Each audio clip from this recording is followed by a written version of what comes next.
going on, you all? Come on in, come on in, come on in. Thank y'all so much for tuning in. Come on in here. Hit the like button on the way in. How's everybody doing? This is not gonna be long. It's not gonna be long at all. Just want to follow up, touch base. Y'all, we got, oh man, I got a video for Sunday. Scientology went to court and lost. Growing up Scientology is so excited. All right, we got a new video for Sunday. Oh my God. I gotta check that out. Da, da, da, da. Y'all come on in here. How's everybody doing? Lord Candace, you get called out by everybody. First, let's tackle what's going on. Shout out to Gary. He said he gave me a shout out out here. How y'all doing? Y'all good? Got a couple emails and just want to make sure everybody good and okay. Do I need to look at this live stream from Gary or no? Are we good to go? I wanted to look at what Matt Walsh said on this podcast here. They went in on Candace. We need to go back to Gary. Give me a timestamp. Try to figure out what's happening. I want you all to be okay. You understand? Y'all come to me and say that any one of my supporters are upset about something or something that's happened that warrants my attention. I want you all to know I listen. I have not forgotten about this. So I want to make sure this is. I reached out to a few of you all. Make sure you guys are good. And if it's something I need to discuss or clarify or rectify, you all know I will. You know I'll do it.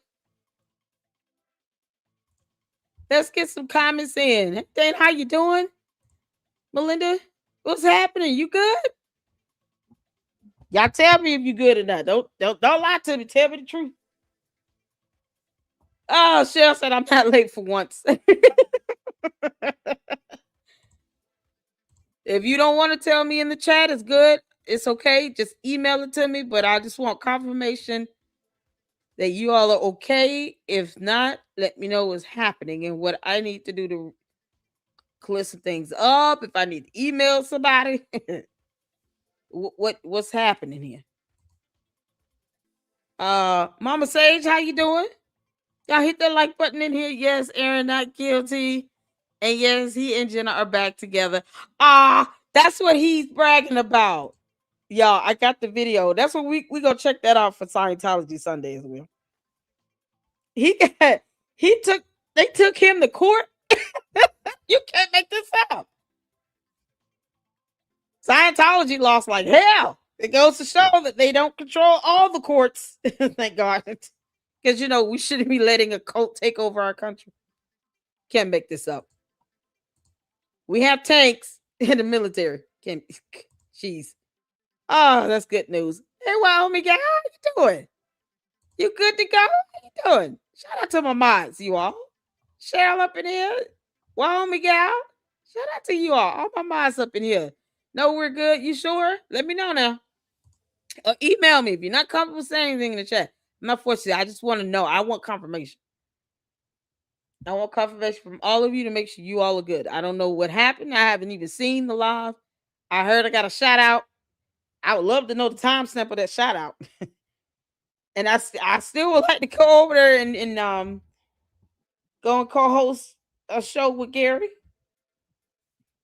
I just want to make sure everybody's good to go. Gary mentioned he would like to host you on his show sometime. Yeah.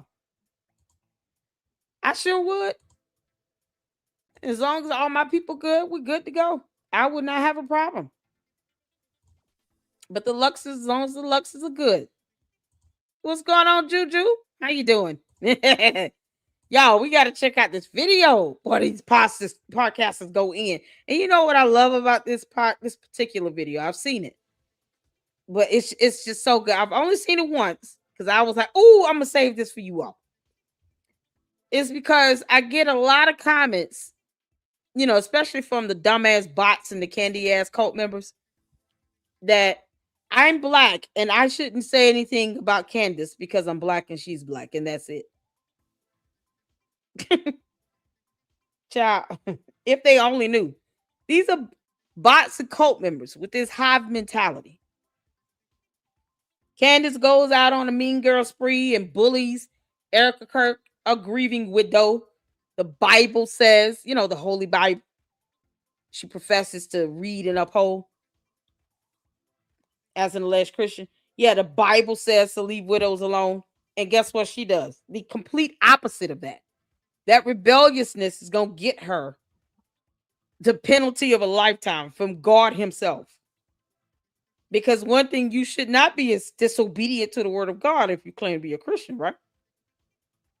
Which is why you all have not seen me react to her episodes. I'm not reacting to that, Bride of Charlie that she stole me as Bride of Chucky, because Candace is still the Bride of Chucky. I'm not reacting to those episodes. I'm not doing it. We did it the first night, Milk Bar TV, and I shout out to him. And I was like, I can't do this because I have some level of conviction with me. Spiritually as a Christian, biblically what she's doing is wrong. And I can't do it. I can't partake in it. I just, no. I'll watch other people go off on her about it. But Candace, you dumb demon. And I say this for free or however, because I could care less what you think I'm earning.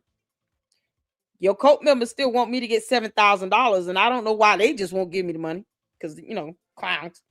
But you're a dumb demon. I'm not engaging in your wickedness that you choose to partake in.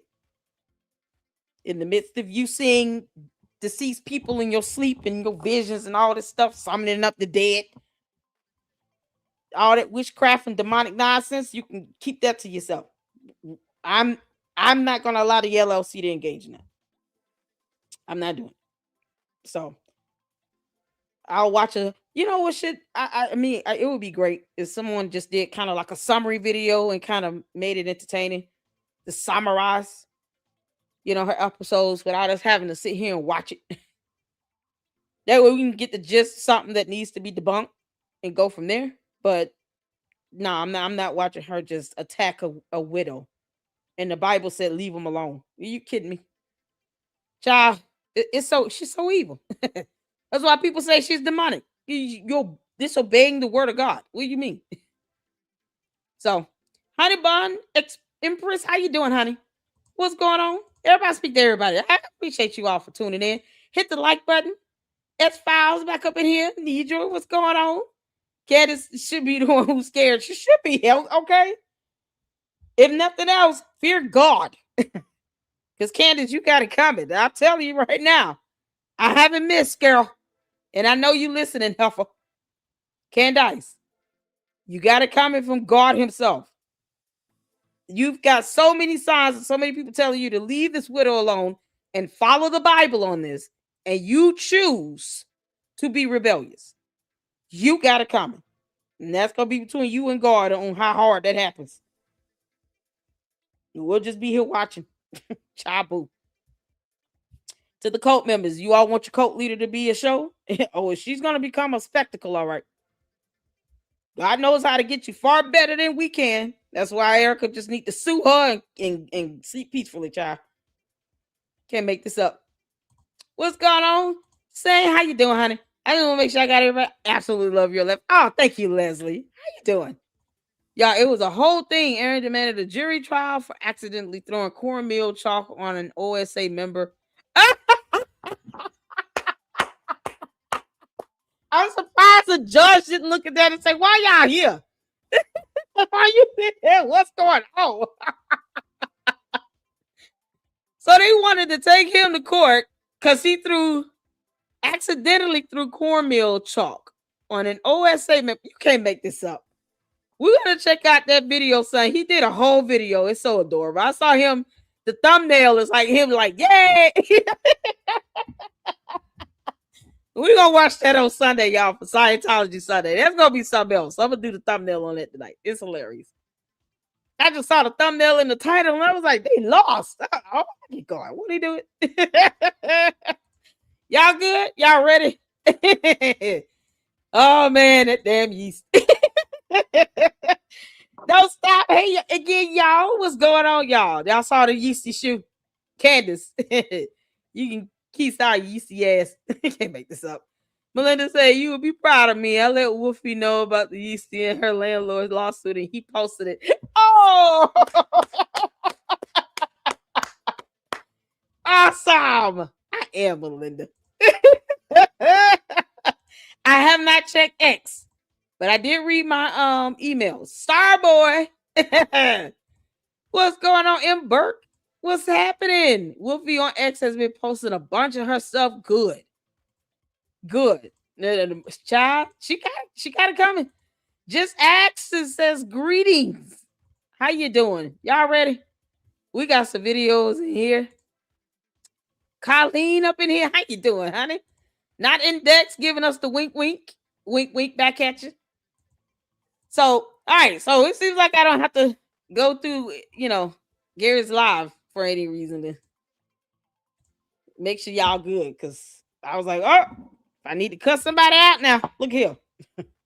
And I will repent for it later. Y'all, repentance is important. Do it every night before you go to bed, okay? Candace, you're a demon. Just continue to listen to demons squeal in your sleep. Can't make this up. Y'all, we got some Matt Walsh. And this is the Christian Conservative channel. Now listen, whether you're religious or not is irrelevant to what they say here about the way Candace is carrying on like the mean girl and bully. Like the same bully she claims that she was mistreated by in high school that led to her getting a $37,000 settlement from the Board of Education. You can't make this up. You oftentimes see this where the abused becomes the abuser or the bullied becomes the bully. People become a product of their environment or a situation. And because she claims that she was racially profiled and bullied in high school with some voicemail and texts and blah, blah, blah. And I'm still interested in interviewing these people that she accused of doing this. Granted, they were in high school, but of course, they all grown adults. So I'm interested in interviewing them. I would love to hear their side of the story. It just seems like things aren't really adding up with that, and it's not a whole lot of evidence out here on that particular case. And because the Board of Education settled, and I do believe it was because the NAACP came in and they swooped in and saved the day. Because, Candace, you've got a relative that was a member of the NAACP. Was it that hard for you to get them to pay your case some attention? I mean, Stanford High School, it's like of all the kids across the country, the NAACP just comes to you with a bullying situation. You know how many African American kids in high school get bullied because of their race? But yet the NAACP, they pounced in on Candace Owens when she was in high school. That's only because she had a relative in the NAACP. Because they don't sit here and just go out to the rescue in every situation. I want you all to think about this. How many high schools are there across the country? And how many more worse scenarios you hear of kids being bullied because of their race, where they end up harming themselves and others? And yet, Candace gets a mean voicemail that we have not heard, evidence we have not seen, and the Board of Education settles with her. You only pull that type of clout from the NAACP for something related to a voicemail. Even if it be true, it's a serious issue, but not as serious as someone who's bullied and then they end up going out and harming themselves or unaliving themselves. real cases with evidence where we could read the documents on that and see that was the end result. She gets a voicemail that we've never heard. I've never come across. If you all come across this so-called voicemail from this high school kid that left Candace this mean voicemail that was supposed to be racially motivated, please send me the link in the email. Because so far I haven't seen any evidence to support that. And I'm not encouraging bullying in the least bit. But where is the evidence? Where is the evidence?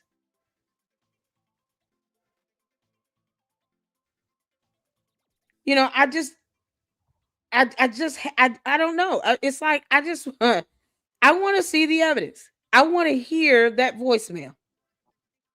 Because we all know that Candace has the propensity to lie and lie egregiously, like lie to where it's disturbing, and have millions of people believe her lie. She does not always believe it, but she has the ability to have millions of people believe her lie. This cult mentality, this hive mindset, has now put her in a position to where she's out bullying others and disobeying the word of God in the same flick. And yet we can't prove that someone left her a racially motivated voicemail message in high school, but because her relative was a member of the NAACP, they ran up there to Stanford High School to address this voicemail issue.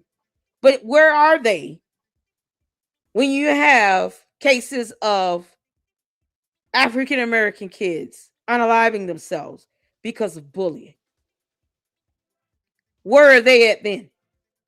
Because they'll tell you, we can't be at every situation. We can't get to every high school. We can't address every concern and every complaint. But yeah, you go out here to Candace Owens because her relative was a member of NAACP, and you still produce no evidence. You can't even give us the voicemail message. How do we know she didn't make that up? Yeah, I said it. And she is the type of person that will go that far. Let's not forget about this, what's his name? Mark Snow, somebody? Child. And now he's got over $140,000 she was able to help him raise. So why is it that we should not be able to see the evidence of this incident that occurred to Candace when she was in high school, allegedly proclaiming to being bullied because of her race? Why can't we see any evidence related to that? The NAACP kicked in real quick, didn't they? And then they helped her get this settlement real quick. And yet we can't find evidence related to it. Make it make sense. Make it make sense. I'm just asking questions, Candace, you dummy. I would love for you to find that message. Please. Anybody find the voicemail, any evidence with that, please send it to me. I will report on it. I will report on it. It won't even be part, like, I will report on it. Because all I'm saying is Candace is now, trying to use her past to justify her being the mean girl and the bully.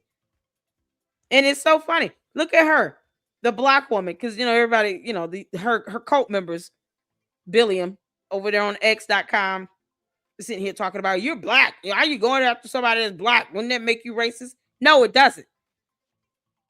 Does it make her racist for going after a white woman? Because she claimed that it was racism when she said that a Caucasian male student came for her in high school and left some voicemail message that none of us have heard. None of us have heard. She's never played that voicemail.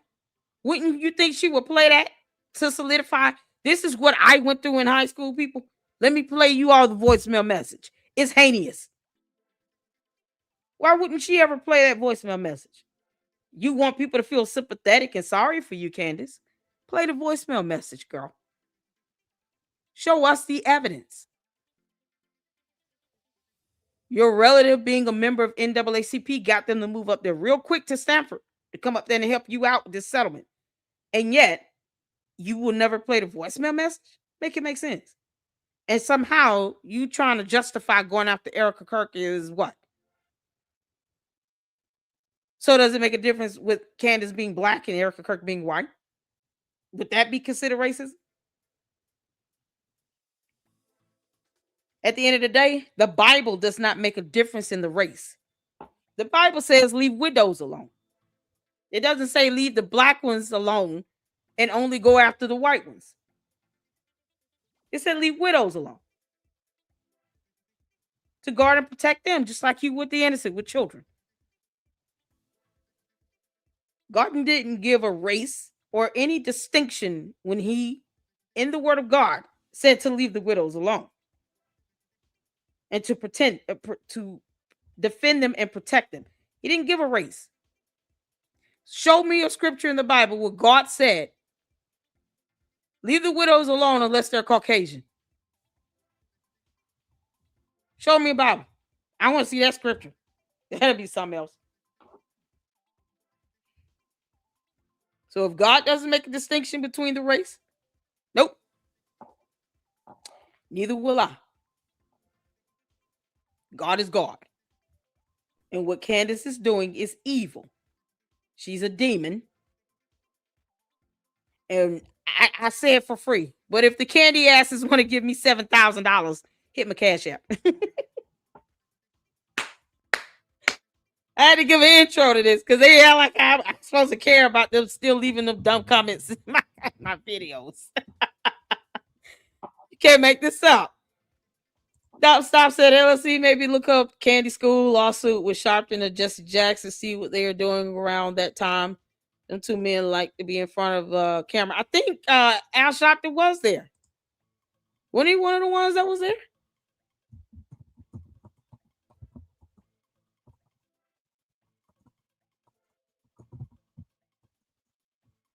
I think he was there. I mean, he was in NAACP, right?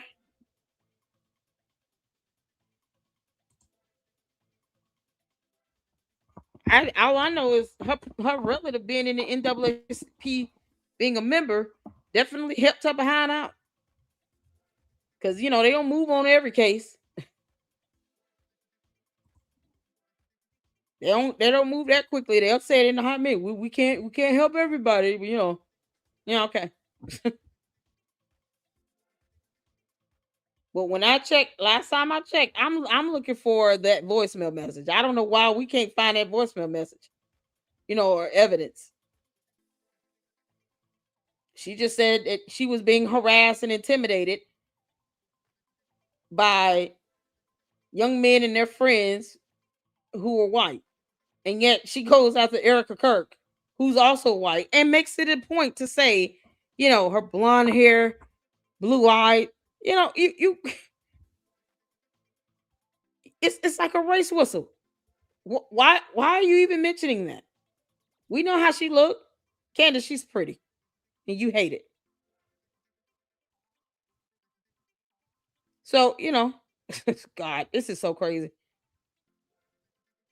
Case was resolved. No evidence on this. Never saw anything.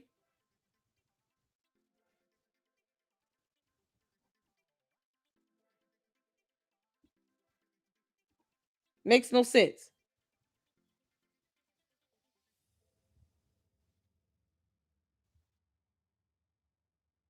So if you guys can find that video recording or whatever voicemail she claimed was left by this student that can be verified and vetted to be that student, let me know. I find it just odd that she flips it around and now she's become the bully. Child, please. Candace, that content you doing is not worth you sitting here violating every scripture in the Bible about widows. It's not worth it. It's not worth it, y'all. Child, know. And I certainly won't be watching it. Child. No, then if you can tag me in that, Melinda. Okay. All right, y'all. Let's get started on this. Shout out to Matt Walsh. And the podcasters. There is no voicemail to be found. Not index C. There you go. I haven't seen it either. Some people may have the ability to find things that I can't come across. But if anybody comes across the voicemail message that was allegedly left by these high school kids against Candace Owens, where she got this huge settlement out of nowhere, because reasons, please email it to me. Then I can vet it and try to get an interview with these alleged students that she claims bullied her and racially, discriminated against her in high school. Because this just smells like a lot from the pit of hell. But, I'm willing to definitely vet and try to find these students and give them an interview. I think it's time for them to tell their story. Because what Candace is doing is the reverse of that. And she's targeting somebody because they're a widow and she didn't get Charlie Kirk. I mean, it's disgusting. And yet we can't call it demonic because she's violating the Bible. Yeah, no, it's demonic. Y'all are so crazy. Y'all, let's get to it. I don't want to hold you all too long. Thank y'all so much for tuning in and hit that like button. We have up first Matt Walsh. And these two young ladies are not for play. Make sure you guys go check out this video as well. I don't know if I put the link in the chat, but let me drop it in here. And I'll make sure the caption's on. And let's get to it. Put a 1 in the chat where you can see it here. I admit that I have a certain advantage when it comes to assessing Erika's actions and motives. I've spoken to her multiple times since Charlie died. You don't need to know her or speak to her to understand that the accusations and insinuations against her are utterly without merit. You don't need to know her or speak to her to understand that there is no legitimate reason, no evidence to justify treating her with anything but compassion and sympathy. You don't need to know her or speak to her to understand. You all right? Email me. Let me know you're okay. You doing okay? You say you haven't found. Now, no reply. Listen. If he's saying it's not there, I believe it. But if you do come across anything, of course, by all means, let me know. Email me. I want to make sure you're good. We'll make sure the Luxes are good here in the LLC. I care about all of my supporters here and my mods, especially my mods. I don't let people come from my mods. Yeah, you get content creators that actually understand why they should appreciate their mods. I love the crap out of my mods. Thank you all so much for all that you do. I appreciate you all and your support. Holding it down. All right, let's get back to it. Had to check on you, no reply. Understand the biblical mandate to be kind to widows. But if you did speak to her, you would see, as I have clear as day, that this woman is completely devastated, broken into 1,000 pieces by this tragedy. She is shattered. She is crushed. And now, already grief-stricken and gutted, she must deal with public scorn, mockery, and defamation unlike anything I've ever seen in my life. Me either. Much less experienced myself. I know, right? If you're worried that she isn't sad enough, fear not. I can report she's sad. She is very, very sad. You know what's so, now I don't mean to pause it so early. What's so disturbing in all of this is that no matter what you say, Candace and the candy ass cult members will not care. They will take this and make a mockery of it because they're demonic.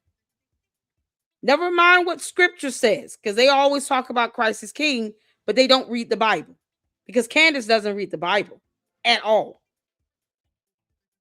She thinks that she is equal to God, and that cult-like mentality is going to be her downfall. People are out here sending death threats because they support Candace Amber Owens, Rosie Farmer, whatever her name is. Rose. Owens farmer. And she has no consciousness of any of it. She doesn't care. So it doesn't matter what you say. They're not going to be accepting of it. It's not good enough for them. So why say anything to try to please them or appease them? I don't. That's why I laugh at the cult members. Candace steals my quips, my jokes, and doesn't care. But it goes to show, it's so funny. She watches my show, and yet she could care less about her cult. She's not going to ever pull up a scripture to try to validate any of this crap she's doing with Erika Kirk, because she's still going after a widow. And the Bible is clear on it. Several scriptures in the Bible that says, don't do it. I've even pulled up a few. She doesn't care. So if they don't care about what the word of God says, they certainly don't care about what a mere mortal says. Just so we're all clear on that. That's why I don't say anything to appease these people. For what? They're a dumb cult. Hey, I sleep peacefully at night. I laugh at them too. But this demonic nonsense they're doing here, it's the epitome of evil. And the most offense they have is someone calling her a demon. Not the fact that she's violating the word of God.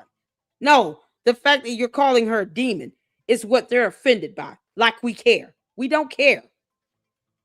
We don't care how cult members feel. Not here in the LLC. I could care less. But I do care if you're sitting here violating scripture and then you're trying to justify it by saying, oh, it's an investigation. You're not an investigator. You're just posing as one. You're an impersonator. Candace, that's still a crime, no matter how you put it. And if for some unknown reason it makes you feel better to know that, well, now you do. The other thing you notice about Erika, if you talk to her in real life, is that she is a real person dealing with a real thing. Everybody else on the internet has the benefit of treating this whole thing like some kind of game, a piece of content that you watch and then scroll past. You engage with the story in bits and pieces when you want to here and there, and then you don't. I'm talking about it right now as an episode of my podcast. Candace has done many episodes about it. That's good. Erika lives with it every second of every day. Mm-hmm. This is her life. It's not a game for her. It's not content. It's her life. Now, I've talked about how deeply Charlie's death affected me, and it did.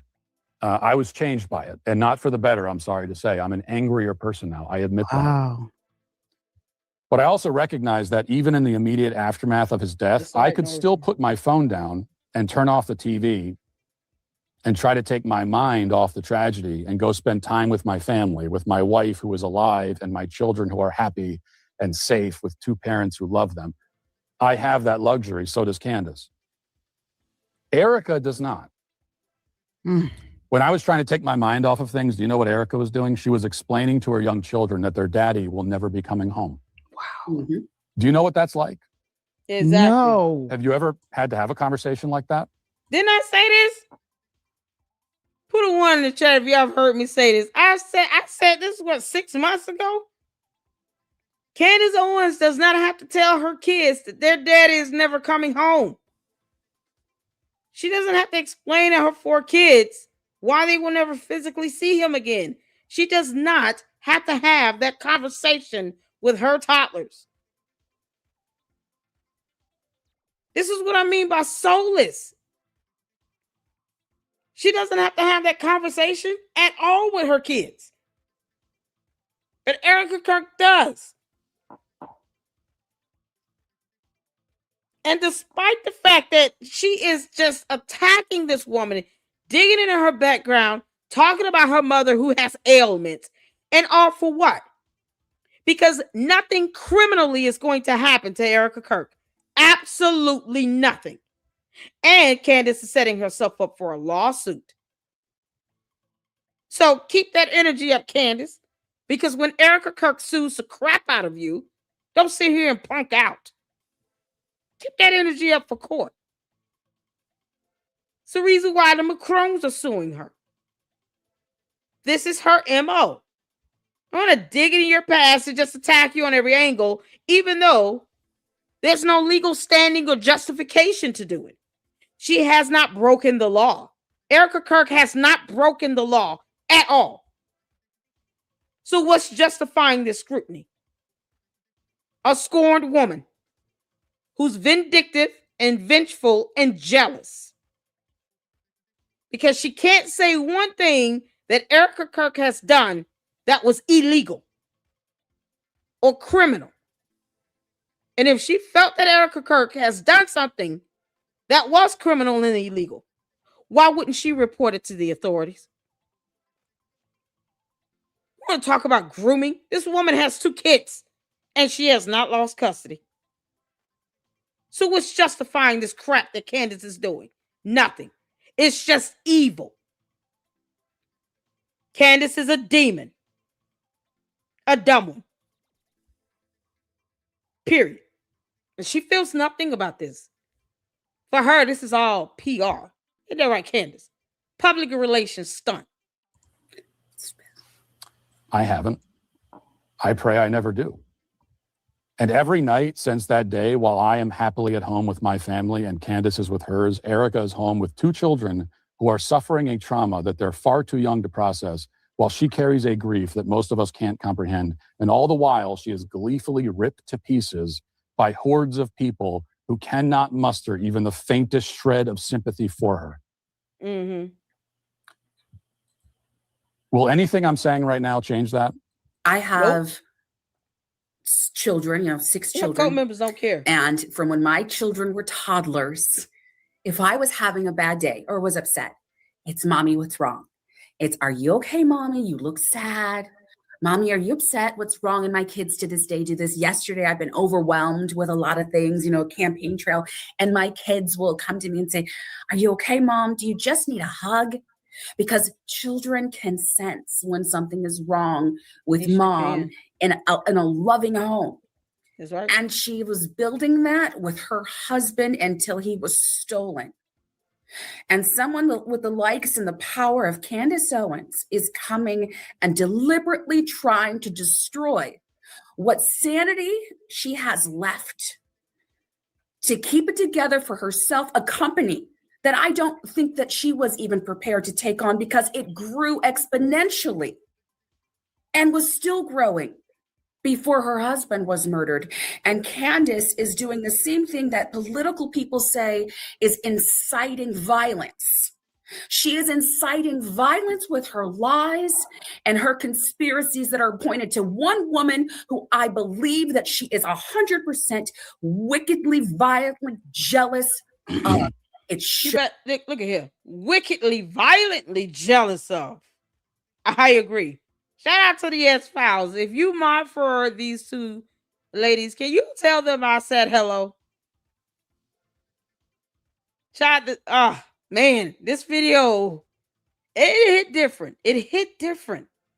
And I just, for the cult members that think somehow race is supposed to matter, not their soul salvation, the Bible saying to leave widows alone. No, race. Yeah, that's what they want to focus on. Let's take a look at these 2 women here. They're black as well.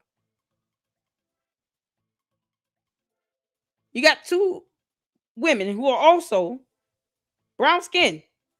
I don't know what their ethnicity is. They're brown skin. That are telling the truth about Candace Owens being evil and wickedly, violently jealous of Erika Kirk. And despite what the Bible says, because the cult members could care less about the Bible. They don't care about God or the Bible. They say Christ is king as a euphemism. It's like a slogan for them, but they don't mean it. They could care less.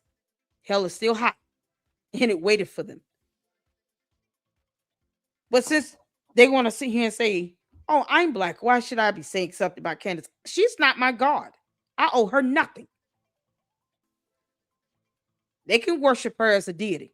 Let the candy ass cult members bow down and kiss the feet of Candace Owens. I will not, and I owe her nothing. And her race is insignificant. And here we have two other women who are brown and black persons speaking out as well. This isn't about race. It's about what matters, what lies in your soul. That's what matters. And if you value your soul salvation, why wouldn't you just follow the word of God? Sometimes it's just that easy to be obedient. All this energy. Candace can be talking about anything else and shedding light on something more serious. Pick a topic. But she goes after Erika Kirk. But somehow I'm supposed to be okay with it because I'm black. Her and a dumb coat can kick rocks. Shows. Candace, it shows. You despise this woman for every reason except anything that is godly. And if you were a woman of God, like you so claim to be, then you would walk away from this. Then you would be praying for Candace. Then you would be forgiving and operating in this because she still has children to raise. Exactly. I don't Let her raise her know kids. how we stop this, but thank you, Matt Walsh. I want to say thank you on behalf of moms like us, conservatives like us, families, for those who have been watching this. Thank you for saying the same thing that needed to be said and for breaking it down in such a way that everyone, including Candace Owens followers, should be paying attention to and saying, you're right. We've gone too far. Yeah. And at this point, they seem to be okay going further. And it's not okay. Again, it was very hard. It's hard to watch. I'm glad we watched it. I'm glad we played it. I'm glad our audience is here. Our viewers understand. We've followed that, but enough's enough. And I'm going to continue to pray for her. I continue to pray for everybody, for both, and the children involved in this. It always, for me, it has a lot to do with the kids that are going to be affected and not just the widows, which we are commanded by God's word to take care of. Right. I also want to add simple. this The little tidbit. Bible Erika says, is, take care of the widows. as you're going to see, exceedingly uncomfortable discussing Charlie's final day. Fox News had to use a lot of cuts. A lot of, you can, now that I'm telling you that and you watch, you're going to go, oh yeah, they're cutting and kind of like putting her answer in a different place, very obviously and poorly edited out entire portions when Jesse asks her a fairly simple question. Tell me about the day before the shooting. That would be Charlie's last full day on Earth. Let me just say this before we get Matt's response. This enraged me when she said that. Folks, my mother died pretty young. She was in her 50s. I cannot even talk about her. Still, this was 2015. I cannot even talk about her without crying. When I go to family events and her sisters want to talk about memories in old times, I cannot stay. I can't do it yet. I well up. I weep. Who is this cockroach? Yeah. Candace Owens is a cockroach. To tell someone who has Candace. You dumb demon. Candace. Let me explain something to you. Cadence. Karen. This is a sentiment that other black women have against you. Because you're going after a widow. And you know, I don't think we would even bring up the Bible at all if it wasn't important. That's the only reason why I'm not even watching your dumb series on the Bride of Charlie, because you sat here and copped my Bride of Chucky that I called you, Candace. I'm not watching that crap because it biblically is not in tune with what God wants us to do with widows. If there be any alt in Erika Kirk that God sees that has been some moral wronging, she's done something to break the law or anything, he's definitely going to get her. But if Candace has evidence that Erika Kirk has broken the law, why doesn't she just turn it over to the authorities? To the dumbass cult members that still have not figured this part out. If she had anything that would be of value to the authorities, to the police, to the prosecutor, you know, the prosecutors in the state of Utah, that's the ones heading up the investigation, not the FBI, because it's not their jurisdiction. Because your cult leader, Candace, has already said that herself as well. And because that's something you can Google and read for yourself for once. Now, kids, stay in that cult. But the AG for the state of Utah is the one spearheading the investigation into Charlie Kirk's assassination. Candace can't even tell you people who she thinks pulled the trigger on the gun. And it's been 6 months. Wasn't she supposed to set that, maybe by October of last year? But if there was anything worthy of the prosecutors and the investigators in the state of Utah to take a look into, why hasn't Candace done a whole video of her turning over that evidence to the authorities? Give it to the authorities. What does she want us to do with it? If Erika Kirk broke the law, name the law and explain why she has not turned it over to the authorities. Give me one. I want the law with the penal code. I want the statute code. The statute code. Give me the statute code and the charge, what law was violated, and why has Candace not turned that evidence over to the authorities so that Erika Kirk can be investigated if she has broken the law. You thinking she's off, it's not good enough for the authorities. Contrary to popular belief, we would rather not have Americans just go to jail for no damn reason, simply because Candace has a funny feeling and she's jealous. We don't care. I mean, if that be the case, why not say that we want Candace to go to jail because we don't like her ass and she's being demonic? Should she go to jail for that? Is that a criminal charge? You can't make this up. It's a hypocrisy for me. It's the hypocrisy for me. So if she has done something wrong, why hasn't Candace given that information to the authorities? Child, please, you think like I care. And false reporting is going to get you kicked off of YouTube as well. These morons. Can we get rid of this? Sponsor giving a bad review. Who is the sponsor? Stupid bots. They so dumb. Can't make this up.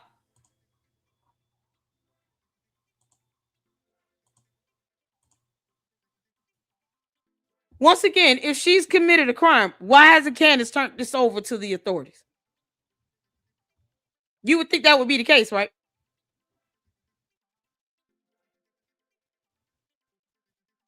Because the candy asses can't answer that at all. You know, it takes some level of intellect for them to answer as to why their cult leader have not turned over any evidence to any authorities if Erika Kirk committed a crime.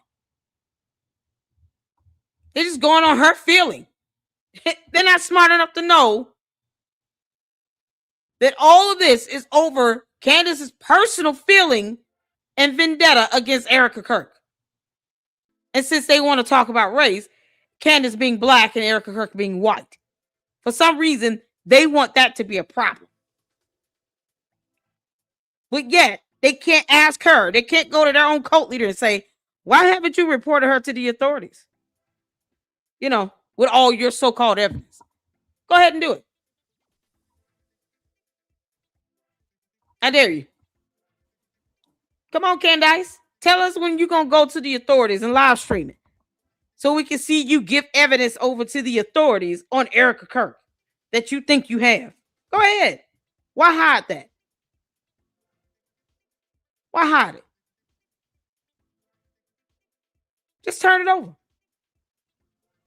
You started off a whole episode saying she should be in jail. Based on what charge? What criminal charge? Cite the statute code. Come on. I want where the candy ass cult members at now? They have nothing to say.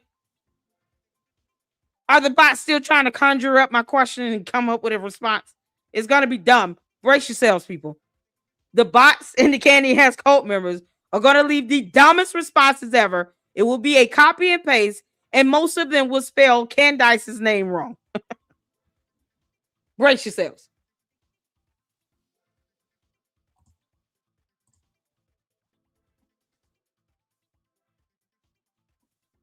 So I'm just saying, if they want to sit here and talk about why not, well, why not submit evidence? Now you know what they do. The dumb stuff that this Jim Smith person, whoever this is, keep this dumb bot keep trying to do. Because they're a cult. They don't want you. Oh, don't talk about our cult leader.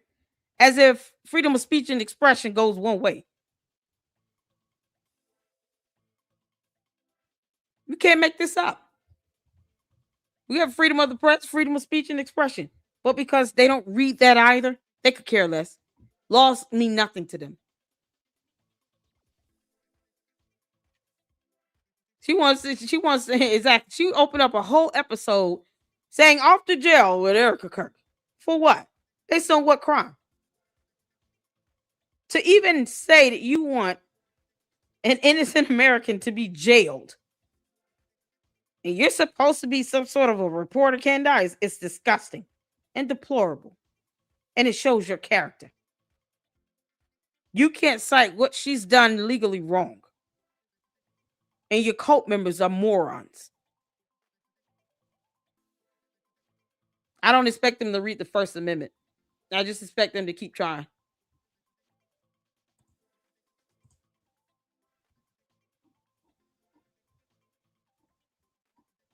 So you can't make this up. Keep trying. Keep trying. Lost a loved one, how they are to mourn them. That was probably the most disgusting thing I have ever heard. No, I agree. It's disgusting. It's vile. Yep.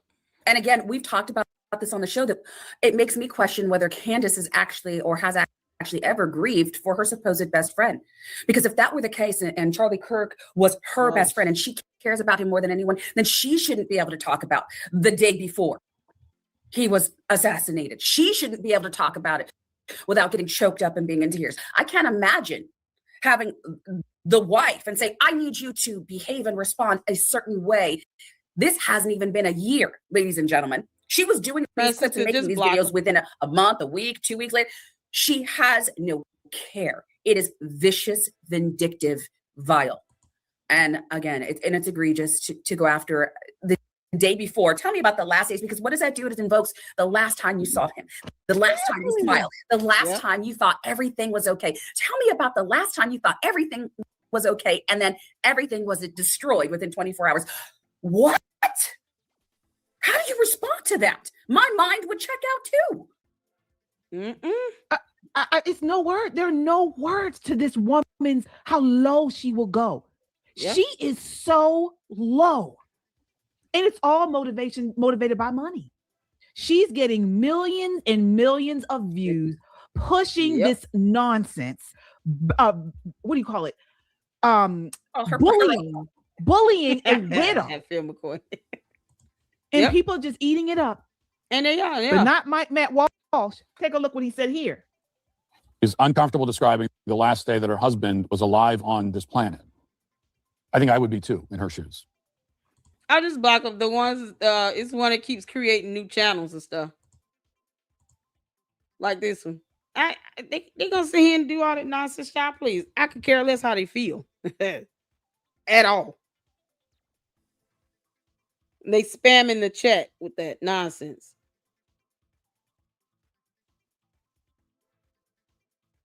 It's you know, just block them out. Including in the vertical broadcast. Like you think they would just try to come up with a response as to what crime Erika Kirk has committed. No, they can't do that. They're incompetent. Dumb bots. And this is another common theme. Things that are perfectly understandable and normal are recast as ominous and bizarre. For example, Erika has frequently been criticized for not announcing the exact location of her husband's burial site.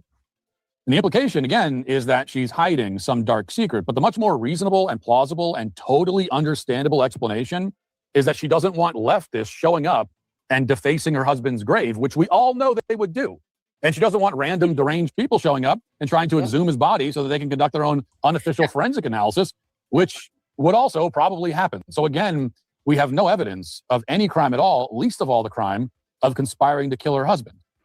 Many of you have said in the chat, everyone grieves differently. Mhm. You know, everyone deals with loss differently. I know when my mom died, you know, she's passed on now for quite some many years. And, you know, people used to say, why don't you post about her on your social media? I can't. It hurts too much. It still hurts. Now, someone might look at that and say, oh, well, she posts about everything else. Why doesn't she post about her mom? Because it hurts.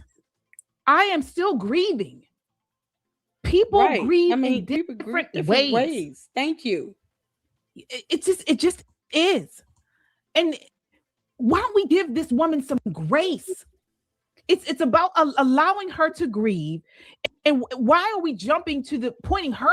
This bot is so dumb. They don't realize that they can be reported for harassment. Opening up new profiles to continue to try to false report my channel just sets you up for a harassment claim.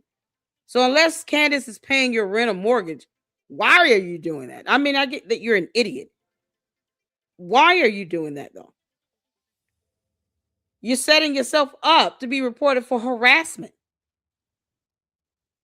It's like, get the fuck out of here. They don't like you. Get out of here. Get the F out of here. Kick rocks. There are other channels you can sit here and be mad at.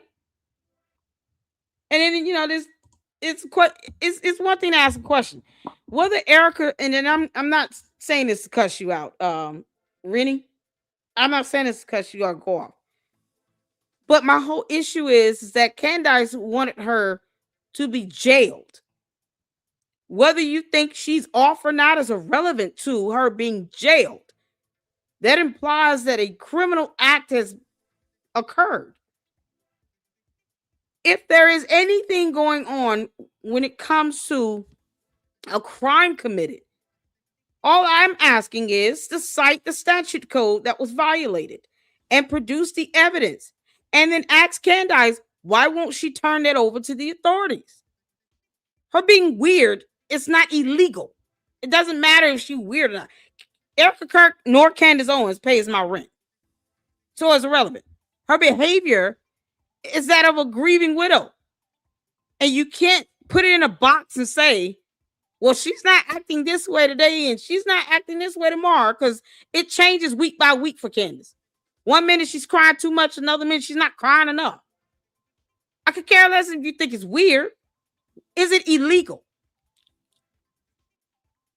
What's the criminality in that? Is it criminal for her to grieve?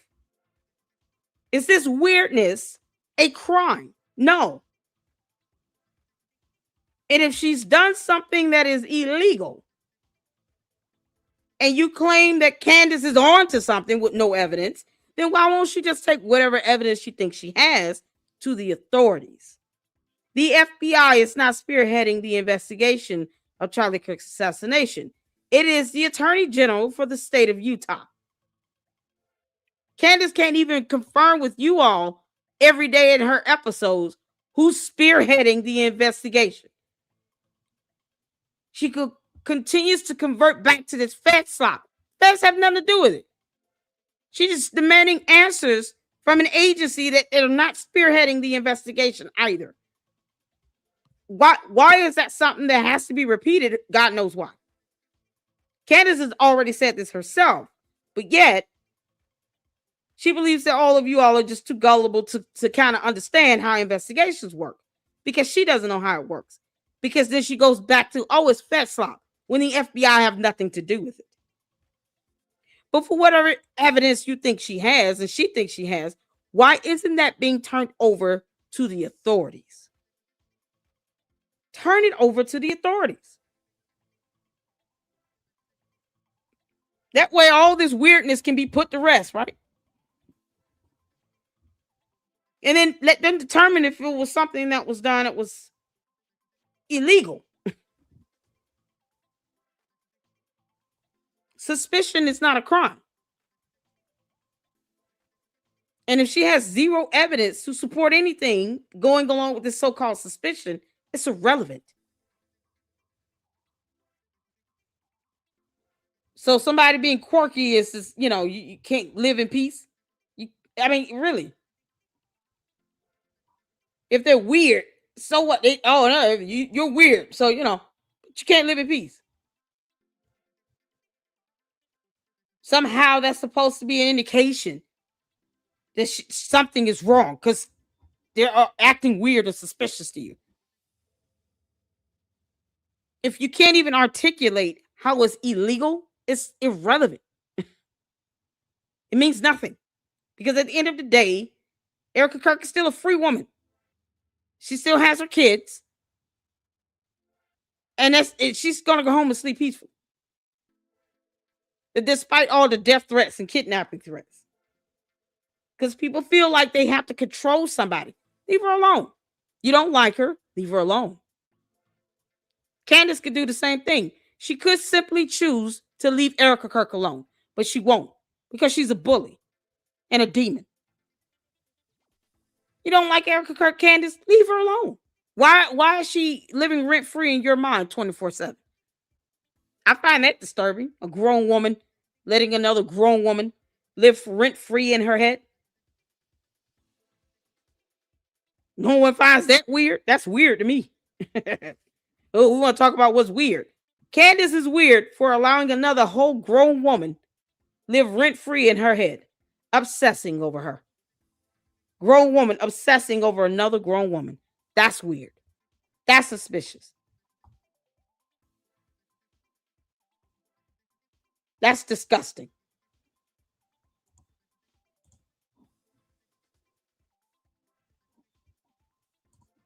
The candy ass cult members are a reflection of the dumb cult leader. Because as opposed to them thinking, I can't control anything someone says. Let me just go away and go to another channel. No.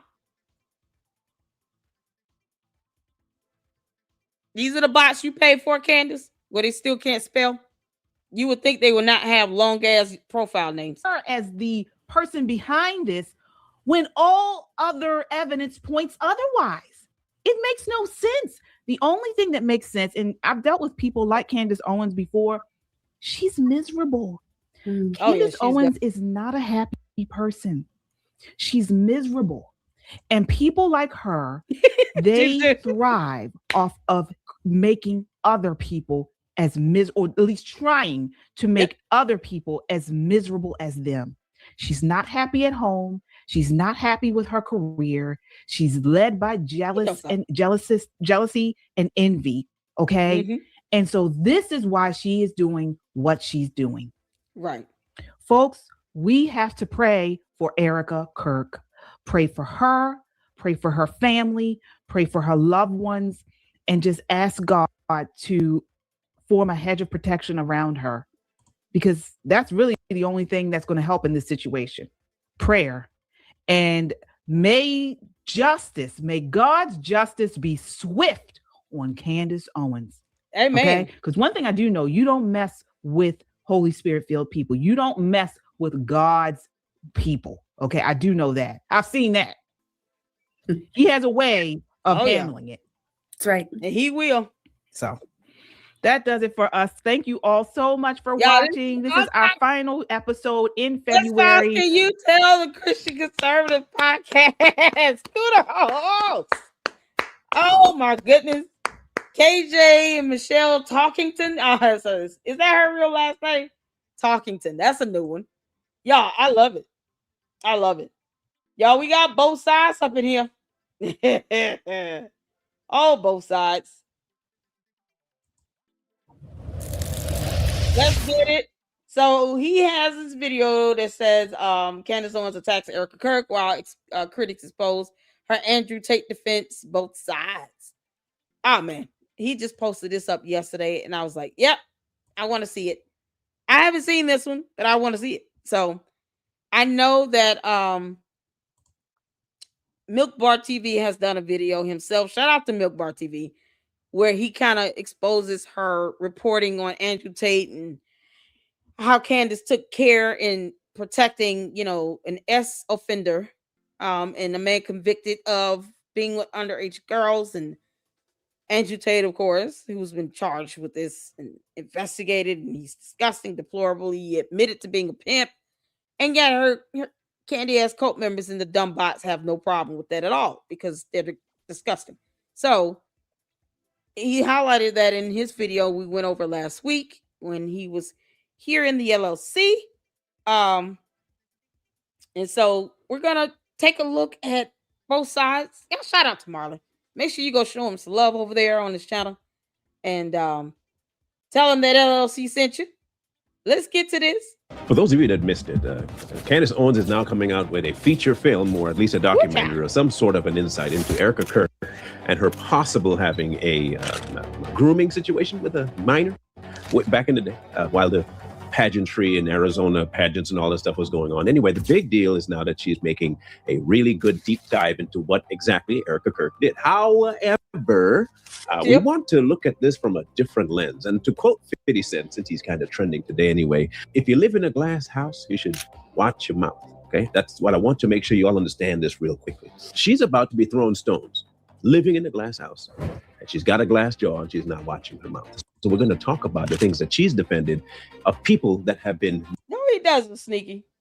Also, like I said, any evidence you have on Erika Kirk committing a crime, then that is important. Otherwise, everyone has the right to their opinion. Candace is just being evil. She wants this woman jailed for no reason, when no one can name the statute code violated with evidence.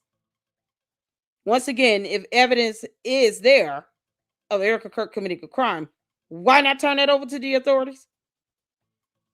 I mean, seriously, why would Candace Owens sit on that? Make it make sense. Good grief. Known to do things that she's now saying that other people are doing. What am I talking about? Do you remember? I'm going to name some names. Harvey Weinstein, Andrew Tate. Same sound familiar to you? If they do sound familiar to you, you might know them from situations like trafficking, the R word, prostitution, coercion, violence to women, those kinds of things. And it's not like we can't have actual footage on these things. In fact, Harvey Weinstein's in jail because of it, and quite a few charges have been brought to the Tate brothers. Not to mention, we've covered this before too, Andrew Tate is indeed on. So what is the point in the scripture here? Going after a widow, that scripture should be ignored while you highlight another? So you further one scripture beyond another when the entire Bible either is accepted or not. Like it says, you either hot or cold, not lukewarm. So you're going to ignore all the scriptures where it says to protect and defend widows?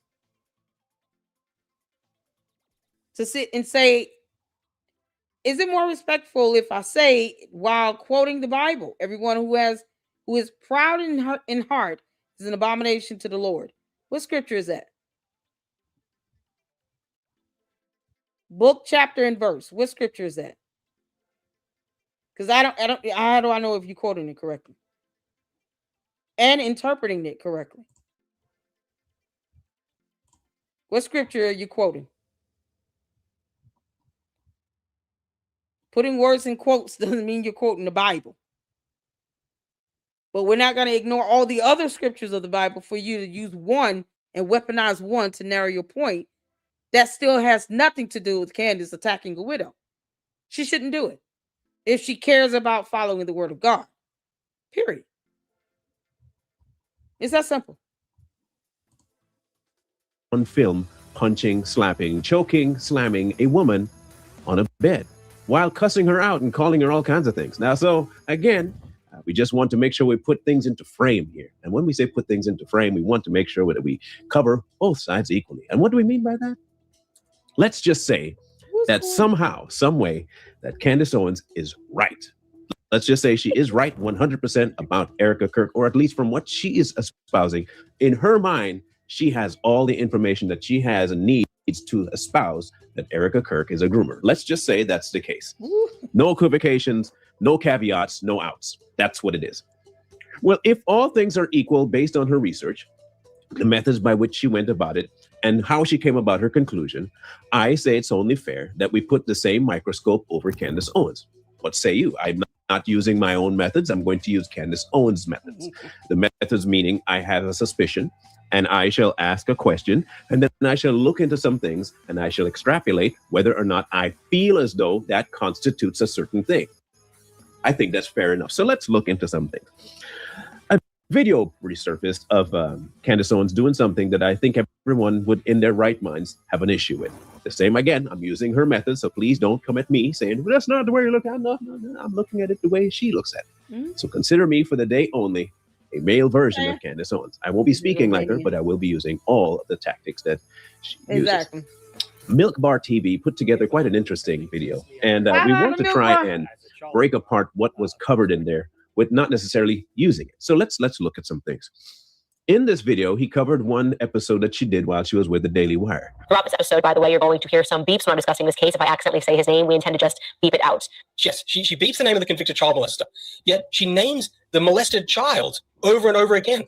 We have questions for the Daily Wire as to how they allowed this particular episode, 1, to air, 2, to even remotely be thought of as that's a good idea. But I will digress to it. I will tackle that a different time, a wholly different time, because that one will take, man. Anyway, I digress. Anyway, in this episode, she is speaking about a victim. Now, again, this is indeed a victim who she then goes on to portray as the perpetrator. The entire episode was dedicated to attacking and discrediting this girl who was a minor when she was involved with this convicted child molester and with these other grown men. The victim, in this case, was a minor female, and she went on to portray the minor female as the perpetrator against five men, as she calls. Y'all, look at this. These are the men that Candace wants to defend. You can't make this up. Candace, would you leave your daughter around these men alone without you or George? You know, because Boys Club is still in the closet. I just have no respect for lavender marriages. It's such a farce. Candace, would you leave your daughter around these men alone? A couple of these guys were accused of messing with kids that are like 9 years old. Would you leave your daughter around these grown men, Candace? Alone. Would you leave your daughter alone with these 5 men? This is the question that she doesn't think about at all when she's sitting here defending these people. Candace, were you abused when you were a child? Because for some reason, you feel the need to protect abusers on any level. Weinstein, Tate, these 5 men, it's disturbing. Was she abused? Maybe Candace was abused. Why defend abusers? Especially if you know you would not ever leave your daughter alone with these grown men. And why defend them? Them young men. Young man, Dustin Milner, a young man named Tyler Hensel. These are not young men in the early 20s, okay? These are men who are age 34 up to nearly 60. I shall give you the ages of the young men, and you tell me if they sound... Personally, if this is considered young, I feel much better about my situation in life. 35, 57, 39, and 34. Now, mind you, the Jane Doe, we will not be naming her, although Candace Owens did a very good job of just constantly naming the victim. I will, however, cut out all these mentions of her name. Instead, you'll hear my voice saying Miner's name. Miner's name. First, I'll tell you who she is, according to the Tate brothers, who is suing her in Palm Beach County, Florida. The young Jane Doe was 15 years old to 17 years old at the time when all 5 of these men had interaction with her. Now in Florida, 15. You don't need to have a a reason. It is, you have to be, there's no excuse. There is no ignorance. It is upon you to know the person that you are dealing with and the age that they are. So none of these men can say, Exactly, oh, I just didn't know. That doesn't constitute a defense. However, all these men did indeed know that she was a minor, including Candace, by the way. And as she's reading certain cases and text messages from these individuals to this young girl, she even says in her text messages that she's a minor, to which Candace then translated to a young woman. She has a chain of victims going back several years to when she was a minor. No, I'm not joking. That's what she did. She translated the 15 and 16 to 17-year-old female as a young woman in order to make the young men who are old men appear to be the victims. In fact, she said that this woman is the one who pursued these men and portrayed herself as wanting them and put them in a precarious situation to be victimized by her. You have a woman. This is crazy. This is coming from Candace, who said in a, y'all remember the interview she did with Russell Brand, where she said that she was kicked out of the house and lived with her boyfriend at like 15 to 16 years old? Y'all remember that interview? She actually said that to try to make it seem like her upbringing was so rough. And the first thing I said, we reacted to that, and I said, are you kidding me? You mean to tell me your grandparents let you go and live with your boyfriend 14, 15, 16 years old, something around there? Do you all really think she lived with her boyfriend at 15 years old? And then it makes you wonder, how old was the boyfriend? Because you live with your boyfriend at 15. Either you living with his parents or he's old enough to have his own place. How old was this boyfriend? She was 14. She said she was 14 in that interview. In that interview with Russell Brand, she said she was 14. She got kicked out of the house and she went to live with her boyfriend at 14. The question is, Candace, how old was the boyfriend? Because I'm not going to assume he was your age. You can't just go live with another child who doesn't even have his own place and he's not paying rent or mortgage. You either went to live with his parents or he's old enough to have his own place. So how old was that boyfriend? Because the way she sits here and defends these men is as if this 15-year-old somehow had a choice. Once again, Candace, would you leave your daughter around these 5 men? Grown, nasty, disgusting men. Because if you would, you should not be a parent at all.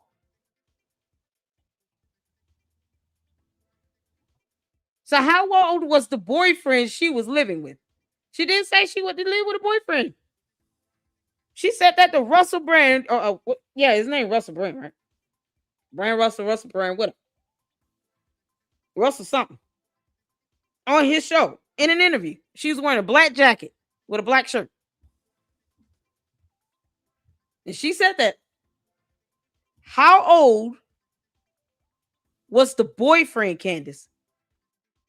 You say you were 14, put out the house, and went to go live because your house was so tumultuous and all this stuff. And, you know, it was 3 of you all at least. You had 2 sisters. Why did you go live with your boyfriend when you were 14 years old? You can't make this up. Who would let their 14-year-old go live with their boyfriend? How old was the boyfriend? Russell Brand show. There you go. Russell Brand. Thank you all. So now you all understand why she's sitting here making it seem as if this 15-year-old can make a choice with 5 grown men, because she out here proclaiming in an interview, whether she's lying or not. Why say that? That's very, sick-minded. It's demented a little bit to sit here and to say, I wouldn't live with my boyfriend at 14. What do you mean? What type of attention are you trying to garner? What type of sympathy are you looking for when you say stuff like that? And you're undermining your parents and your grandparents. You said your grandparents took care of you. I don't perceive your grandfather having been the type of man that would have let you go live with your boyfriend at 14 years old. Are you crazy? And she said that her grandfather was the most important person in her life. Grandfather would not have allowed her to do that. So either she lied, or we need to be finding out how old his boyfriend was, because it will help us understand why she thinks that at 15 you can just, make a choice with these 5 grown nasty men. Because Candace, you didn't live with no boyfriend at 14. You either lived with his parents or he was a grown ass man. You can't make this up. Woman who is doing this to men. She has a chain of victims going back several years to when she was a minor. Now, when we first heard her use the words and she was using and the defense that she was giving, we were baffled. Not just partially baffled, we were amazingly baffled that this was even true. I thought I said, this has to be AI. This can't be real. It was real. One of the biggest perpetrators, the 57-year-old who could, in no hemisphere, in any time frame, be considered a young man. He was a yoga instructor of the Jane Doe. He has since been convicted and put in jail for 24 years for dealing with a minor. 58-year-old Keith Fox posed for a mugshot Tuesday. Police say he had sex with a 15-year-old girl. In fact, there was a... Candy asks, can we all agree that is nasty, that this man out here having intercourse with a 15-year-old is not okay? Can we agree that is disgusting? Can we agree that is depraved? Candy asses and the dumb bots that can't spell Candice. Can we at least agree that is depraved behavior and it's disgusting and deplorable? Since Christ is king and you all want to quote scriptures. Can we all agree that is disgusting? A 15-year-old. Oh my God. Yeah, I'm remember be careful what I ask for, because some of her fans might be okay with that. Instructor of the Jane Doe. He has since been convicted and put in jail for 24 years for dealing with a minor. 58-year-old Keith Fox posed for a mugshot Tuesday. Police say he had sex with a 15-year-old girl. In fact, there was a second victim as well in his case. The Jane Doe that Miss Owens is speaking about is not the only one. However, the Jane Doe she's talking about is still the perpetrator of the man that is now in jail for 24 years for assaulting minors, which is kind of wild. But again, it's par for the course, because if you remember, Miss Owens also defends, again, Harvey Weinstein and Brandon Tate. Why does she keep defending these people? We have not Brandon Tate, Andrew Tate. I don't want to throw Mr. Tatum in the wrong hemisphere. I do apologize, brother. Brother, don't get mad at me. I apologize, brother.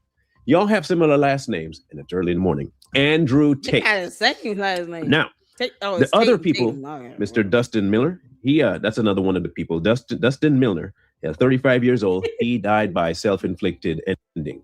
Okay, so he's no longer here. Mr. Joel Friedman is involved in the case and going on with Mr. Tate, and so is Kenneth Fisher, 34. And we are waiting to get information on Mr. Tyler Hensel. Now, hear me out. All of these men, all of them were not mine. What law has Erika Kirk broken? And then you can give us evidence on that, because Candice said that she should be in jail. We're jailing innocent Americans now.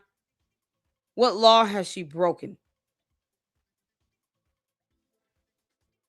I don't understand this. Either you guys seriously don't care about our Constitution or whatever, or you're bots. I mean, this is why people think you're bots. You ask the same questions. You know how many, profiles come through here asking the same dumb question?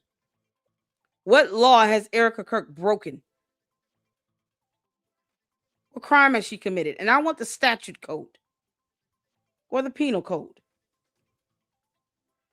Good grief. Don't ask us to sit here and prove anything to you, because you're not going to like our response. I can guarantee you that. Minors. Every last one of them were adult men. The only minor in this situation is Jane Doe. The entire episode was dedicated to attacking and discrediting this girl who was a minor when she was involved with this convicted child molester and with these other grown men. Candace Owens, however, is viewing the Jane Doe as the perpetrator and these men as the victims. In fact, while she was talking about it, she bleeped out Mr. Fox's name because, hear me out, she didn't want to ruin his reputation. The only reason I'm not going to name him is because at the time of the allegations against him, Minor's name was in fact a minor, and that of course is relevant. So we just want to be ethical here. Throughout this episode, by the way, you're going to hear some beeps when I'm discussing this case. If I accidentally say his name, we intend to just beep it out and not expose his name so people can look up the case because, as I said, she was underage at the time. You cannot make this up. I find it kind of ironic that Mr. Fox did a pretty good job of ruining his reputation. Miss Jane Doe is 15, 16, 17, and by Candace's own admission, that 15-year-olds can be groomed, and they're groomable. But in this case, when it has the male as the perpetrator, all of a sudden now the woman is the perpetrator. The arrest report shows that the teen's mother hired a private investigator to follow her daughter and Fox. Last June, while Fox's wife was away on business, the investigator saw the teen at the front window of Fox's home, quote, in the nude, touching one another in a sexual manner. And the teen described her relationship with Fox to detectives as more of a father-daughter one. She also told detectives that he was a mentor to her. It started off with just a very close relationship between a teen student and her yoga instructor. He made a few inappropriate comments. Police say those escalated to several serious allegations against Fox. You see, I find some inconsistencies with Mrs. Owens. I'm going to say Miss Owens and Mrs. Farmer. How about that? If I do address the Mrs. part, I'll call her Mrs. Farmer, and I'll say Miss Owens. I don't know why she doesn't take the lesson. Anyway, Miss Owens has a problem on her hands here. She seems to have a very different criteria for when she's trying to defend an actual perpetrator to when she's trying to demean somebody who doesn't do anything. Minors. Now, again, unlike this minor in her assault, the other minor to do with Erika Kirk has already come out to say some things about it. Again, we are going from the aspect that Erika Kirk did indeed groom this 15-year-old. So again, if Erika did indeed groom this 15-year-old by her own metrics of how she measured it, then I would have to assume that if she is looking at this and we're looking at pasts, since she was working at the Daily Wire, then I would have to think that somehow, some way, that Candace Owens is defending child molesters. She is. One would have to ask why. Candace, have you ever been immorted? Because why are you defending this? I hope you wouldn't let your daughter alone with these grown men. You only have one. She got 3 boys and a girl, right? Candace, your only daughter. Would you let your only daughter alone around these grown men? The cult members keep trying to defend you, attack Erika Kirk, but yet you're defending these ex-offenders who are going to jail for messing with kids, with children. And then you brag about living with your boyfriend at 14. How old was your boyfriend? Why won't the candy-ass cult members go over there and ask Candace on X.com? How old was the boyfriend you lived with at 14? Because LLC is getting on our nerves about it. Can you tell us how old he was and prove it? Because, we have to have evidence. We don't go on what Candace says. I could care less what she says. It's what she proves that matters the most. Candace, how old was the boy? And can you prove his age? It didn't sound like he was like a high school kid or anything. I have a feeling this guy may have been well over 21. I have a feeling deep down my gut is telling me Candace is out here living with a grown man at 14, calling him her boyfriend. Because it's disturbing for someone to have this complex, to feel like, what's the complex they call it? No reply. The people were coming out defending the person that they were held captive. Is it Stockholm? It one of them syndromes. Where they came out defending the abuser. That's what Candace has here. Because Candace, the pattern that you're displaying, your behavior, it gives off someone who has experienced that, and you're defending it. Because maybe you thought you were in love with this grown man at 14 years old. Because I don't know any person that will let a 14-year-old child go off and live with a boyfriend and not with their parents or their grandparents. No guardian around. Where were you and this boy living? Because it was not with your grandfather. You were not in a home with your parents. And I just don't get the feeling you were in his parents' house either. So what's the proof and evidence that he was your age? I don't think he was your equal. I think we're dealing with a grown-ass man here that Candace claims she was living with at 14. She seems to sympathize with the predator more than understanding it was still wrong. Candace, you need some therapy, girl. On what planet would anyone defend a child molester? If you have an answer for me, I would love to hear it, because I've been trying to rack my little brain, and it's little, it's a piece, I say. I've been racking my brain. Man, this is bothering, because this is the thing. You got to remember now, if she had grandparents, right? Even if her parents weren't getting along, they weren't divorced by that time. We already looked up that information. Her parents didn't get divorced since she was well over 25, 23, 25. So at 14, and she's having arguments with her mom, whatever friction's happening, guess what? If the boyfriend was 14 or 15 even, he's still staying with his parents, the boyfriend's parents would have called DFACS or CPS or called her mom and dad or her grandparents and said, listen, y'all need to come and get her, because I'm not raising this child. She's not mine. Candace would not have been able to just live in her boyfriend's parents' house without his parents being concerned if they cared. I don't think I would not let my son's girlfriend come move in with me. Like, no. What are you doing?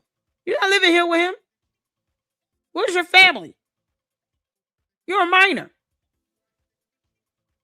And if she was staying with her grandparents, who was she feuding with to run away from home at 14 to go live with a boyfriend if she had her grandparents at least? Even if she's feuding with her mom, why not go stay with your grandparents, with your grandfather? And if the boy was a minor, his parents would not have allowed her to just live with them like that without getting the authorities involved. CPS, DFAC, somebody would have came out. Because now you're being negligent. You let your child run away to the boyfriend's house, and now his parents just sitting here like wondering what's going on. They would have been hopefully concerned and called her parents or grandparents and said, Candace is over here at my house. You need to come get her. Because my son is 14. She's 14. She can't live with him here, and he doesn't have a job. So I'm not taking care of somebody else's kid. But if he was over 18, at least he's grown enough to have an apartment, have his own place. That's the only way you can do that and get away with it without CPS coming out to your mama's house or child protective custody services, whatever they called it. DFACS would have been all over that in any other scenario. So when she says things like that, she doesn't think that through on how that makes her look. It's like, okay, either you're lying or how did you live with your boyfriend at 14? The school would have reported it.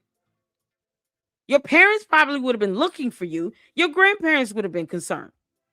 CPS would have been involved. DFACS would have been involved. You wouldn't have been able to go to school and say that out loud, because guess what? The school's a mandatory reporter. They would have called DFACS and like, we heard this 14-year-old is living with her boyfriend. And we think he might be 18 and over. And we can't have it. We got to report it. How did she get away with that? And that wasn't reported at all. Candace, when you say things like that, you have no idea the flurry of questions that come from that. What's more concerning is it seems like this boyfriend was well over, I want to say 21. I'm just going to go flat and say he was a grown-ass man with a job and he could pay rent. And she would have been able to live with him for however months she said she lived with him. Because she said, if anyone could tell me how much time she said she stayed with him in that video, drop it in the chat. Because she said she lived with him for a few months. You're not going to be able to live with another 14-year-old or any boyfriend you have that's also in high school with you for 6+ months, 3 months, not even for a week. And the parents aren't asking what's going on with you. And they're not getting CPS involved. So obviously this is somebody that was able to live on his own and had his own place. Or at least he didn't have any parents in the house. She claims she lived with some boyfriend at 14 for an extended period of time. And no one at the school reported this. You can't make this up. And that's not some, listen, kids gossip. They're worse than adults. That would have slipped up in school. And somebody would have heard that. Some teacher, counselor, somebody, and they would have had to report that. How did she get away with doing that? So how anybody could feel comfortable bleeping out This the is crazy. perpetrator who has 6 already months. been assigned jail time and speaking the name of the minor as though they are the ones that did this to themselves. On multiple occasions, she has accused innocent men of horrific crimes resulting in their unjust incarceration. I thought we were here to protect the young. I thought that they didn't really have the ability to make the wisest decisions, which we should all know not all young people can make the best decisions. And some of them get caught up in things because they are what? Groomed. Oh, that's right. They can be groomed. And the teen described her relationship with Fox to detectives as more of a father-daughter one. She also told detectives that he was a mentor to her. It started off with just a very close relationship between a teen student and her yoga instructor. Which seems to be the case with the Jane Doe in every one of these situations. In fact, with quite a few of them, including Mr. Milner and Mr. Friedman, there have been conversations between them about how and what's the best way for her to go about breaking up and making up and having this kind of relationship with these people, all the while speaking to her in a manner that would put her in a situation where she felt as though she had to make a choice to keep the person that they told her loved her. But Candace glosses over that to try and tell you that this girl put herself there purposefully because she was the kind of woman that would do this to multiple men on purpose. You have a woman who is doing this to men. She has a chain of victims going back several years to when she was a minor. If you still defend this kind of behavior, then I think something might be wrong with your compass. That's all I'm going to say. Something might be wrong with the compass because, again, if we're going to call one wrong, then we got to call the other one wrong too, right? Which is why I gave y'all the premise that Erika Kirk is indeed a groomer. If I give you that premise, then I no longer have to defend Erika Kirk, right? We have that. Okay, cool. So if I no longer have to defend Erika Kirk, then I have to come up with the same criteria for Candace Owens. You can't have two measuring sticks and say one's better than the other, especially if they're the same length. If they have the same, one's not metric and one's American, you can't have that. You want to have it right? Centimeters. You don't want to have anything different. It's the same measuring stick we're going to use for both. So if it's the same measuring stick, if I were to lay one down on Erika's situation and one down on Candy's situation, then I would have to call both wrong, would I not? And if they're both wrong, I go back to 50 Cent's statements. You shouldn't throw stones if you live in a glass house, and if you got a glass jaw, then you should watch your mouth. If neither side, and I'm giving people the premise on Candy's side that Erika is bad, if that's the case, then neither side has any rights to speak about anyone in each other's camp. However, unlike one side where it's an assumption based on some messages, this one is more than an assumption because it's based on cases, like literal cases, court documented cases. Harvey Weinstein case, Andrew Tate case, and this now Jane Doe. Now remember, Andrew Tate is the kind of, remember, all this is in the whole segment was in a defense because the same Jane Doe is who the Tate brothers brought a lawsuit against. First, I'll tell you who she is, according to the Tate brothers, who is suing her in Palm Beach County, Florida. And so what Candace was doing was trying to craft a narrative to defend the Tate brothers. Mind you, a minor. Now, if you think that maybe Andrew Tate is not the kind to do that, in his own words during an interview, sitting down with a dude in a red hat with the MAGA logo on it, this is what he said to the person sitting next to him. Now, the dude's face was obviously in this state of, what did I just hear him say? He was in shock. I don't think he knew exactly how to handle what was said, but this is what he said. He said, I was going around the place having sex with 16-year-olds, 16 or 18, whatever the age in America is. I'm fucking all these 16-year-old women or 18-year-old women, whatever the law is in America. What? Now, I have to ask you, do I need to verify You can't make the this stuff legal up. age in somewhere to justify the things I'm doing? Because it sounds an awful lot like that's what Andrew was doing. I'm going to say I know he knows it was 15-year-olds because he said it before as to who he recruited for his websites. I do. I helped some people organize some accounts on an internet website. That's what I did. I created a system that allowed me to convince girls to do this, allowed me to retain 100% control of their income. I know how to make sure the girl can't run away. He did indeed go after minors. That's just who Andrew Tate is. He is attracted to minor girls. He's a sicko. Plain, simple, unequivocated sicko. I'm fucking all these 16-year-old women or 18-year-old women, whatever the law is in America. He perpetrates himself upon women that seem vulnerable, and he finds the best kinds in the younger. Y'all, we want to talk about Epstein, and Epstein is horrible, gross, ridiculous, yes. But please don't ever come with any highfalutin nonsense that somehow Andrew Tate's a voice for men, young men everywhere. No. He, to me, same scale as as Weinstein, and the same state as Mr. Harvey Weinstein, as what's his name? The one that's dead now, Epstein. Same thing, exact to me. So I don't want to hear this nonsense about, well, it's her friend. It's her husband's friend. Her husband's friend. And he said he knew him before he was Tate. Before Andrew was Andrew, he knew him. I've known Andrew since before Andrew was Andrew. You know what I mean? He's a great guy. Which means before he started getting known as a trafficker, Jorge knew him. If George knew him during the time that he was recruiting young women to perform acts of a sexual nature on camera, then something is wrong with that relationship right from the rip. There is a problem here and we need to address it. Is this why he's quiet? I don't know. But your wife is now out here defending somebody who is on camera, verbally spewing the things that he says he does to women in order to coerce them to do sexual acts on camera while he's backstage typing to men sexual connotated statements. Now, I don't know about you, but you have to be a little bit of an unstraight human being to be able to go backstage and type sexual things as though you are a female to get male engagement. I'm taking over. So what I did is I unplugged their keyboards, plugged a new one in from me behind the screen. So the chicks would sit there and hit a keyboard that wasn't plugged in. And me and my brother, and eventually some staff I trained, would do all the talking. The girls were just famoosers, just laughing. His statements, not mine. I'm not the one stating he did this. He said he did. And this is who Candace Owens defended and always has defended and always will defend. If that is not a problem to you, then something else must be up and you have no moral compass and moral grounds to talk from. You simply don't. Because if you're going to use a measuring stick like we talked about on one agent, and you have this measuring stick that you're trying to use a different one on for your friend, and then you're being disingenuous, you can't then harp and say you have the truth and you're about the truth and you are right if the person you're defending is just as bad as the other one. And I'm giving you the caveat that you are right. I don't believe so, but I'm telling you, I'm giving you the caveat that you are right, that that's the groomer. Erika is the groomer. Let's say that you are correct. Then if that's the case, then you have to call a spade and say that Candace Owens defended groomers to the tune of 5 of them. And then she went on to defend a rapist to the tune of at least one of them in Harvey Weinstein. Then she went on to defend an accused rapist in the tune of 2 of them, the Tate brothers.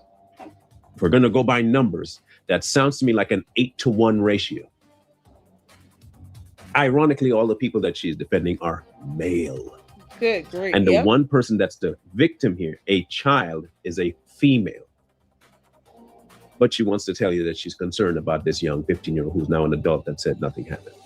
Exactly. I'm just saying there's something wrong hypocrisy with Candace Owens and her critique of the situation when it comes to Erika Kirk and her defense of people like Harvey Weinstein and Andrew Tate. to the point where you're going to blame a victim by calling her the perpetrator and calling 35 and 37 and 39 and 59 years old men young. I mean, I appreciate the compliment that we're young, but we're not. We're old enough to know better. And these men knew better. The question is, why did Candace defend them? Why would she defend them? On what grounds does she have to say this is okay to do? What makes her believe that this is an okay thing to defend? Why would she? Does anybody know why? Maybe you can tell me, and I look forward to you helping us out. Maybe you might have an actual legit reason for saying this is why she didn't want to mention names, and this is why she believes that the young girl was the perpetrator on these men. This is why. Please tell me. Because if we do believe in trafficking, and we do believe in grooming, and we believe that people will absolutely abuse young people that want love and need love, then you have to tell me why it is that this woman, young girl, is an exception to that rule. On what grounds are you basing it? And if you can give me that, we would love to have that robust conversation with you. But in the meantime, in between time, please, by all means, put your comment in the comment section below. And if you haven't yet, take a moment to smash that subscribe and notification bell. We will catch you on the next one.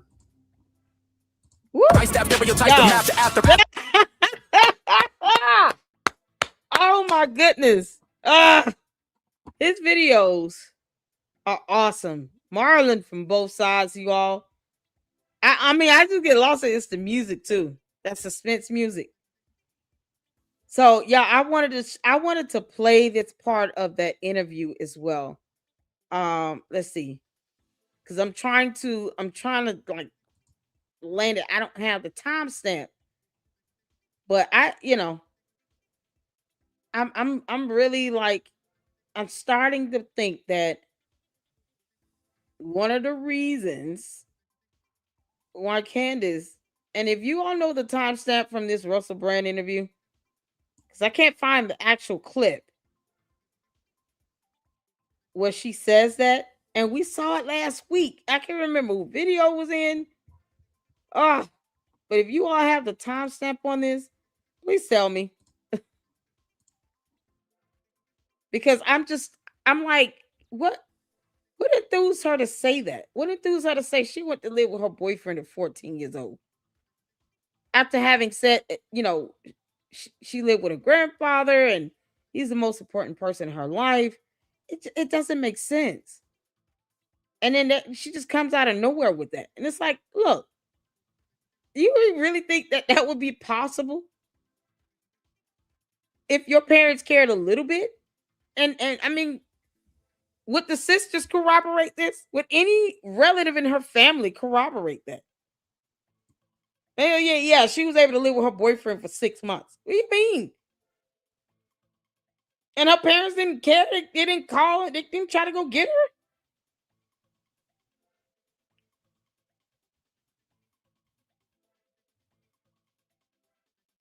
I am trying to find it. I have the interview right here, you all. Can someone give me the time? Do y'all know the timestamp on this? Where she says that? Because that is so weird now.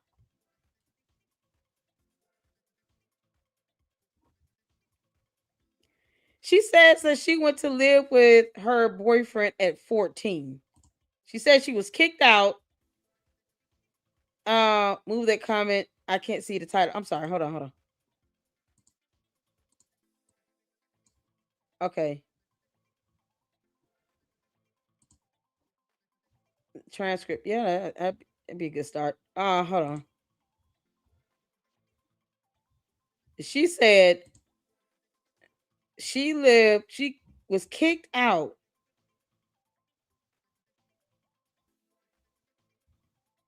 and lived with her boyfriend at 14.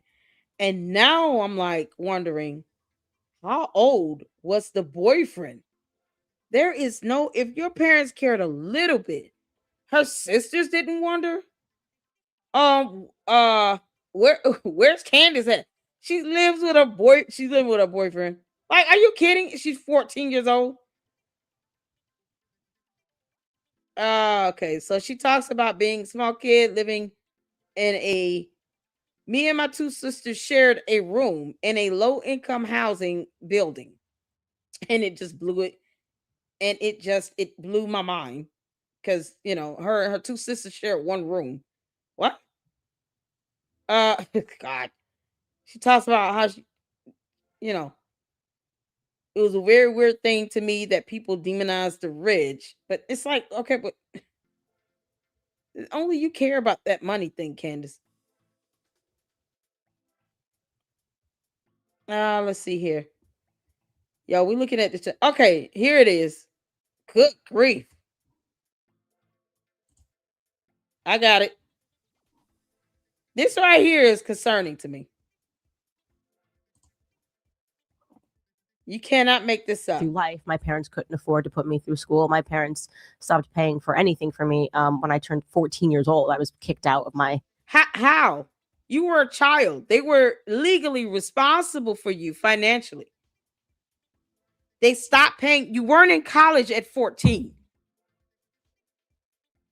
But they stopped paying for you. And you had two sisters. So they didn't buy you clothes or food.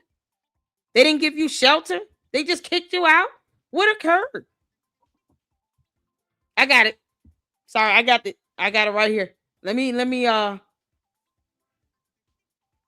the timestamp is at 4 minutes 18 seconds where she goes into this. And she said that she was kicked out. Like, are you serious? Candace, it's so weird.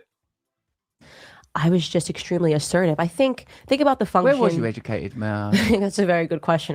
I like to say that I was self-educated because you don't learn anything in school. You learn propaganda. You learn how to function in society in the way that the government and society wants you to function. So I like to think that because Candace, I thought you had 2 degrees.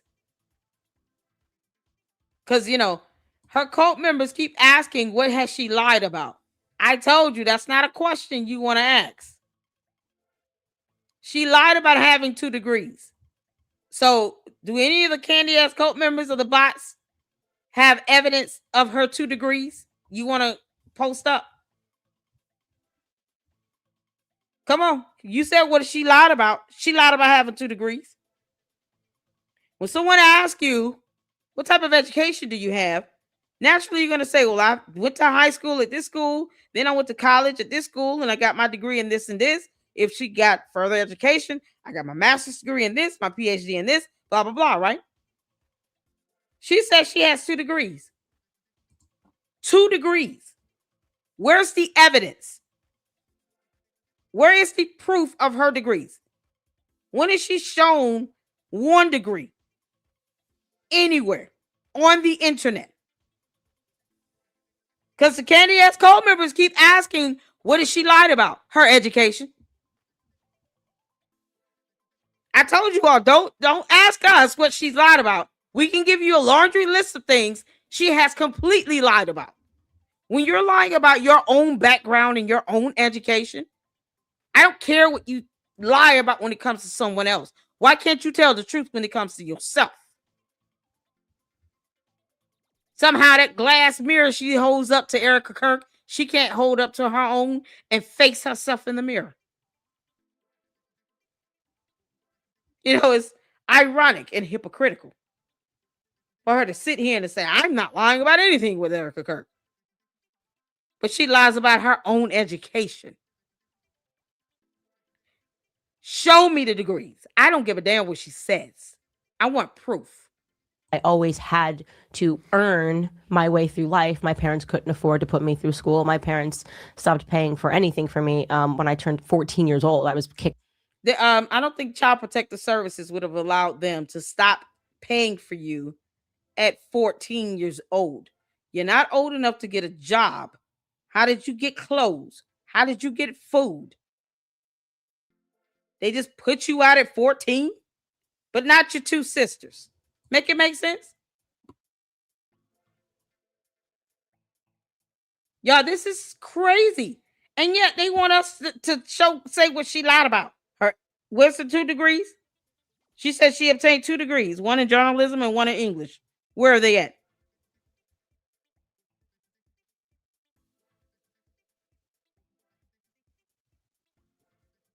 This is something else. Here it is right here, y'all. I turned 14 years old. Out of my house, and I was living with a boyfriend for 6 months. Like I was kicked out of my house, and I was living with a boyfriend for 6 months. How old is he? Candace, how old was this boyfriend? Come on, Candy ass cult members. Y'all want to know what she lying about? Why would her parents kick her out the house at 14? Not her two sisters. Stop paying for her. Stop taking care of her. And somehow that didn't go to DFACS or CPS? Department of Family Children Services, Child Protective Services. No agency in the state of Connecticut at all knew that this 14-year-old minor was kicked out and living with a boyfriend. And how old was he? How old is he? Because if he's her age, you're not living with your boyfriend. You're living with your boyfriend's parents. And they probably would have reported that to CPS or DFACS. Y'all hear that? I'm just saying, she said she's living with a boyfriend at 14 years old. How old was the boyfriend, Candace? You want to go into somebody's past? Let's go into yours, girl. What's those 2 degrees you said you earned again? Why would your parents kick you out at 14 and stop paying for you? Stop buying your clothes and shoes and food. Why would they kick you out and make you? I mean, honestly, shouldn't they have gone to jail? Yeah, they would be in jail. I'm not able to kick my kids out of the house, or any parent for that matter, and not have that reported. I would be in jail for negligence. You can't kick your minor child out of the house at 14 years old in any state in the United States of America. So why would her parents kick her out at 14 years old? Where's the proof on that? Because her parents should have went to jail. Her parents should have went to jail. She lived with a boyfriend for 6 months. And her grandparents did nothing. You know, her grandfather, whom she says is the most important person in her life, allowed her to live with her boyfriend for 6 months after her parents kicked her out of the house and they stopped financially supporting her. And she was a 14-year-old minor child. Make it make sense. Where the candy ass cult members at? No, don't pivot to Erika Kirk. We're talking about your cult leader right now, who just said she got kicked out of the house at 14 years old. I have to go back. Why didn't Russell Brand ask questions on this? Isn't he a father? You can't make this up. Videos and interviews, you're a very powerful person. You've got driven, aren't you? You've got a lying like hell, like her education. Yeah, and I've always had that. Like, my teachers hated me growing up because Why? I was just extremely assertive. Think about the function. Where was you educated, Mel? That's a very good question. Where were you educated? And she didn't answer it. Why didn't she say she had 2 degrees?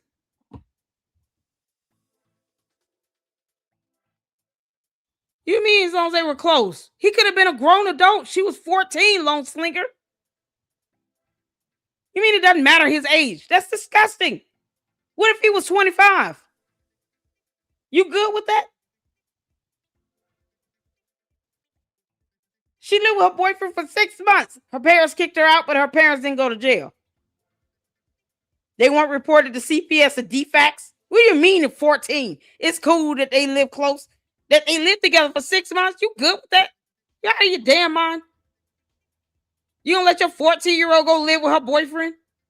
Y'all, this is nuts. Y'all email me. Y'all want to check out Tamira? I just wanted you all to hear this. This is what she said. Here's the cult members' excuses. As long as they were close. F you mean?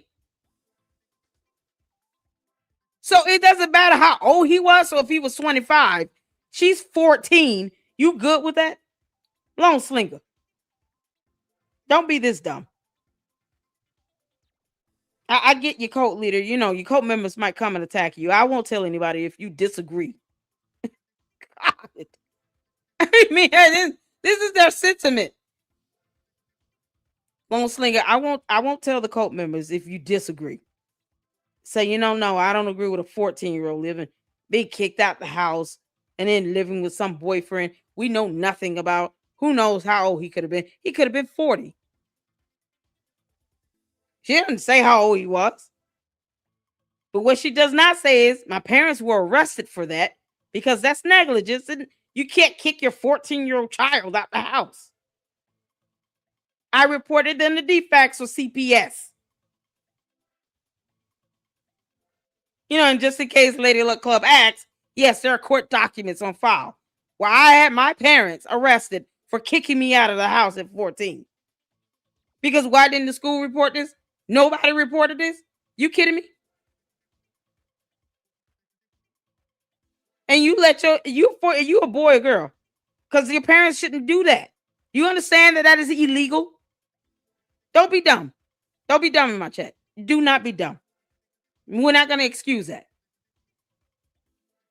Is it too late to report Candace Owens' parents to CPS? Parents should have went to jail. That's not good that your parents kicked you out, Lone Slinger. And it does not excuse this behavior. She went to live with a boyfriend for 6 months, and none of you bothered to ask her, how old is his boyfriend? Why didn't you report your parents? What do you mean it kicked you out? Y'all should be irate at her parents. Candy asses, y'all should be mad at her parents. What were your grandparents at, Candace? What was your grandfather? The most important man in your life. What was your grandfather? That's not right. She just said her parents kicked her out. And y'all never bothered to ask her? Don't make excuses. Go ask your cult leader, how old was the boyfriend? Talking about don't matter the age. You good with her being 14? What if she was living with a 40-year-old man? What's the matter with you? You can't be this stupid. As you can see, I don't sit here. I'm not going to ever be okay with the idea that Candace, even at 14, was living with a grown-ass man. You kidding me? Why didn't she report her parents to CPS? How did she manage to stay in school, being kicked out of her house at 14? So is she cutting school all the time? Exactly. For 6 months. I want you listen, we're going to hear this one more time because Candy ass cult members think this is okay. I told you all, they got to be just as perverted as she is if they think this is okay. They're just as depraved. If they think this is okay and they're trying to excuse this, they are depraved. Candace said her parents stopped financially caring for her and they kicked her out of the house at 14 years old. And she went to live with her boyfriend for 6 months. How old was the boyfriend? If he was and day over 18, that is illegal. Somehow Lone Slinger thinks, oh, it's cool. No, even if he was 45, who cares? She's 14. Because he went to DCS. Stupid stuff. So that's the depravity of the cult members. They're going to excuse it. Yeah, because no matter what we say, they're going to find some excuse to try to debunk it. And because they don't have a thought of their own, they're not looking at this like, no, that is wrong. We would never advocate for our cult leader to be kicked out at 14 years old. That's horrible. It should have never happened. Her parents should have been reported. They should have went to jail. How do you stop caring for your child at 14 financially? And then who is his boyfriend? Who is the boyfriend? And how old is he? Because if he's 14 as well, his parents would not have allowed her to live with them for 6 months. No. CPS would have known about that. The school would have been notified. It would not have been a hidden secret. And why didn't her cousin say something about this when she had an interview on another podcaster's channel? Y'all remember the cousin? Candace's cousin that did a whole interview? Somehow she didn't mention this. Candace went and lived with her boyfriend at 14 years old. Her parents kicked her out the house. Why her cousin didn't say that? I've seen the cousin's interview, by the way. It was just boring. But the cousin Failed to mention that Candace was kicked out of the house at 14 by her parents and went and lived with her boyfriend. Funny how the cousin didn't say that in her interview. But the depraved cult members think like Lone Slinger. That's why they don't care if she defends S offenders. 5 grown men being charged and convicted of messing with minor teenage girls. They don't care about that. It's a depravity for me. I think I like to say that I was self-educated because you don't learn anything in school. You learn propaganda. You learn how to function in society in the way that the government and society wants you to function. So I like to think that because I always had to earn my way through life, my parents couldn't afford to put me through school. My parents stopped paying for anything for me. When I turned 14 years old, I was kicked out of my house and I was living with a boyfriend for 6 months. Like I was. You were living in Long Slinger said, "Oh, that's cool. I'm good with that." At 14. You know, because for some reason, this never comes up again. Her cousin never even confirmed that. Of course, no proof or evidence on this. But she also lied about having 2 degrees. How old was this boyfriend, Candace? And why would your parents kick you out at 14 and stop financially caring for you? Why isn't the Candy ass cult members in an upheaval over this? Why aren't they mad at your parents? And asking your parents, why did you all kick her out at 14 years old? Why aren't they doing that? You know, if they're trying to seek justice and seek the truth and things, why not ask her parents, why did y'all kick Candace out at 14 and stop financially caring for her? What's wrong with you people? What were the grandparents at? Her grandfather raised it, but all of a sudden, not now. So was the grandfather cool with you being kicked out at 14, Candace? Careful, I know you watching. How old was that boyfriend of yours? And where's the evidence on that? It's depraved. But the parents didn't go to jail. They weren't arrested. No CPS defects report. Nothing. Candace, lying like hell on your own background, as you will see, will not work out in your favor. Because, see, people are diving into you. You're putting out this information that makes no sense. And somehow you didn't report your parents for kicking you out of the house. And you just were cool with going to live with some boyfriend. He could have been 21, 25, 36, 48. Lone Slinger has no problem with it.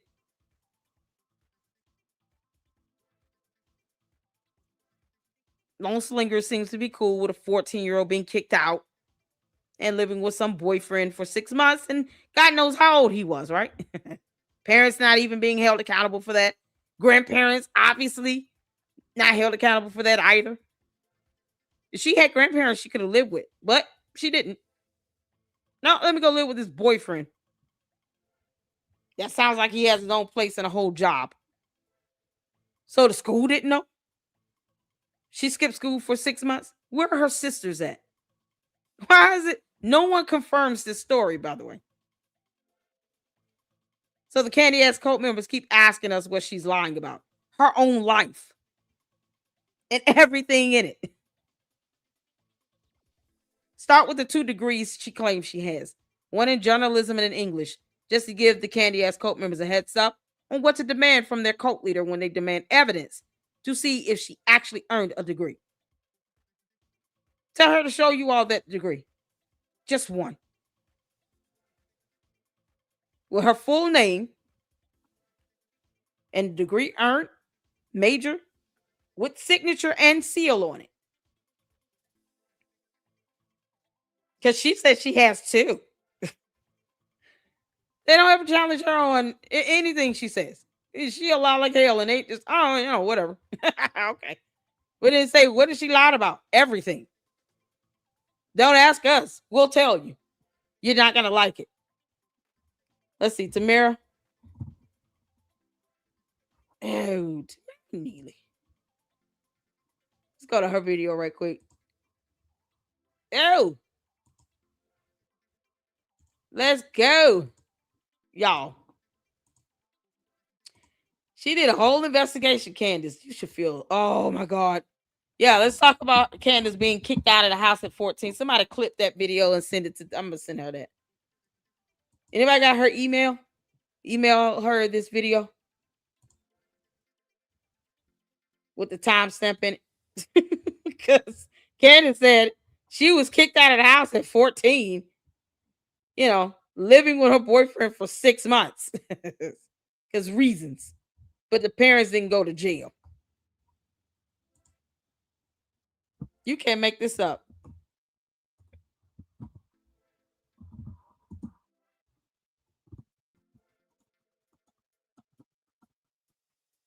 So someone tell Tamira at the 4-minute 18-second mark, she will find that of interest to her. Candace claims she was kicked out of the house by her parents and they stopped taking care of her and became completely negligent parents. And she lived with her boyfriend at 14. And God knows how old her boyfriend was. And for some reason, 6 months was the amount of time she lived with him until whatever happened. And then she was able to move back home, I guess. Go live with the grandparents. I mean, whatever. He never follows up. She never fills in the gap. It is what it is.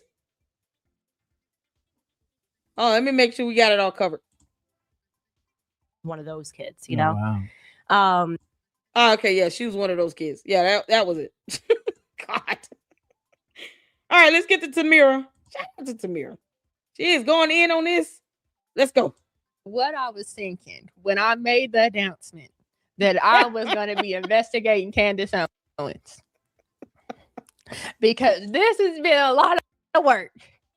So y'all better be lucky I love y'all, because I am up right now, late in the night, putting this together for y'all. Now, let's go ahead and get started. I had to just go. She was laughing. Oh, I'm sorry, Jen. Let me give the Russell Brand, send Tamira this Russell Brand video and tell her to check out the 4-minute 18-second mark. Who Candace said that she was kicked out at 14 and went and lived with the boyfriend. My God. I had Candace. Oh man. Your parents kicked you out and you said nothing. You didn't go stay with your grandparents. Your boyfriend was cool with this for 6 months. See, here's the thing. What happened after the 6 months were up? You went back home? You went back to your grandparents' house? What the hell happened after 6 months? Yeah, it's funny how she never divulges into that. Long Slinger, what's your guess? Can't make this up. Or Long Slinger, what's your guess? What do you think happened after the 6 months? She went to stay with her boyfriend and then somehow what? She moved out and went back home? What do you think happened? You know, what will we be able to prove? What evidence will we show? Candace, I'm glad you do. Can you tell us what happened after the 6 months? Did she magically go back home? Go to her grandparents' house? Did they start back financially caring for her again? Or was she lying like hell? What you think? What evidence proof? I'm here for it. Okay. Wait a second. Okay, this had to be said. I have tracked down Candace Owens' whereabouts all the way back to 2005. Now, people have been pointing out that Candace Owens has mentioned high school repeatedly. She's made references to the movie Mean Girl, and she continuously brings up high school characters. My daddy is so rich, he can buy the world. I'm so rich. We are so rich. We can buy whatever we want. And so now we're just going to buy you, and we're going to make people like us because we can afford it. We can buy social standing. Erika, chairman, CEO. Erika, my girl. Heavy is the head that wears the crown after its rightful owner was deposed. Am I right? Am I right? Candace, you were 14. You said you lived with a boyfriend for 6 months. Girl, if you don't kick rocks. Well, after doing some research into Candace Owens' high school past, I think I know why she continues to do that. Now, I want to get into that, and I also want to get into other things. But before we do, I'm Tamara. You're watching the Tamara Neely Show. I'd like to welcome back all my returning subscribers. And if you're new here, I would like to let you know I'm happy you're here. Quickly, let's get into a word of prayer, because on this show, we believe that prayer is our first resort and not our last. Lord God, I thank you for today. Thank you for Erika Kirk. Thank you for Turning Point USA. Thank you for Candace Owens. Lord, I pray for each and every person watching this, that they are inspired to be willing workers. Lord, help us to use our gifts for your glory. In Jesus' name, amen. All right. So sweet. So before we even get started, let's just talk about why I'm doing this, because I already know some of y'all are thinking, why is Tamara investigating Candace Owens? Leave Candace alone. Well, the reason why I am investigating Candace Owens is because we are in the fight of our lives. We are fighting for this generation of Americans' mindset. And Candace Owens told my generation to champion conservative values. And now she is flipped. She is influencing the mindset of many, millions. I want you to understand her mindset and the human she is. This is part 2 of my investigation into Candace Owens Farmer. You may or may not get a part 3. So enjoy this. I have created a comprehensive timeline. Let's go ahead and put that on the screen. Go ahead and screenshot this timeline so you can take. Y'all, Long Slinger, you see this? The evolution of Candace, Cadence, Karen. Goodness gracious. Did Tamara see that video where Candace claims that her parents kicked her out at 14 and she lived with her boyfriend for 6 months? That's going to make a significant difference. Now we're going to find out who that boyfriend is. Candace, this boyfriend better exist. He better be a real human. You understand? Because if we find out he was well over 18, that's statutory. And I'm going to tell you right now, heifer, I'm going to drag your ass all over YouTube. For you sitting back, allowing the statutory nonsense to occur. And then you turn around and defending every other man that does this. And you didn't report your parents at all. They just kicked you out the house and stopped taking care of you. 6 months after that, Long Slinger said you just got another boyfriend. Take a look at it on your free time.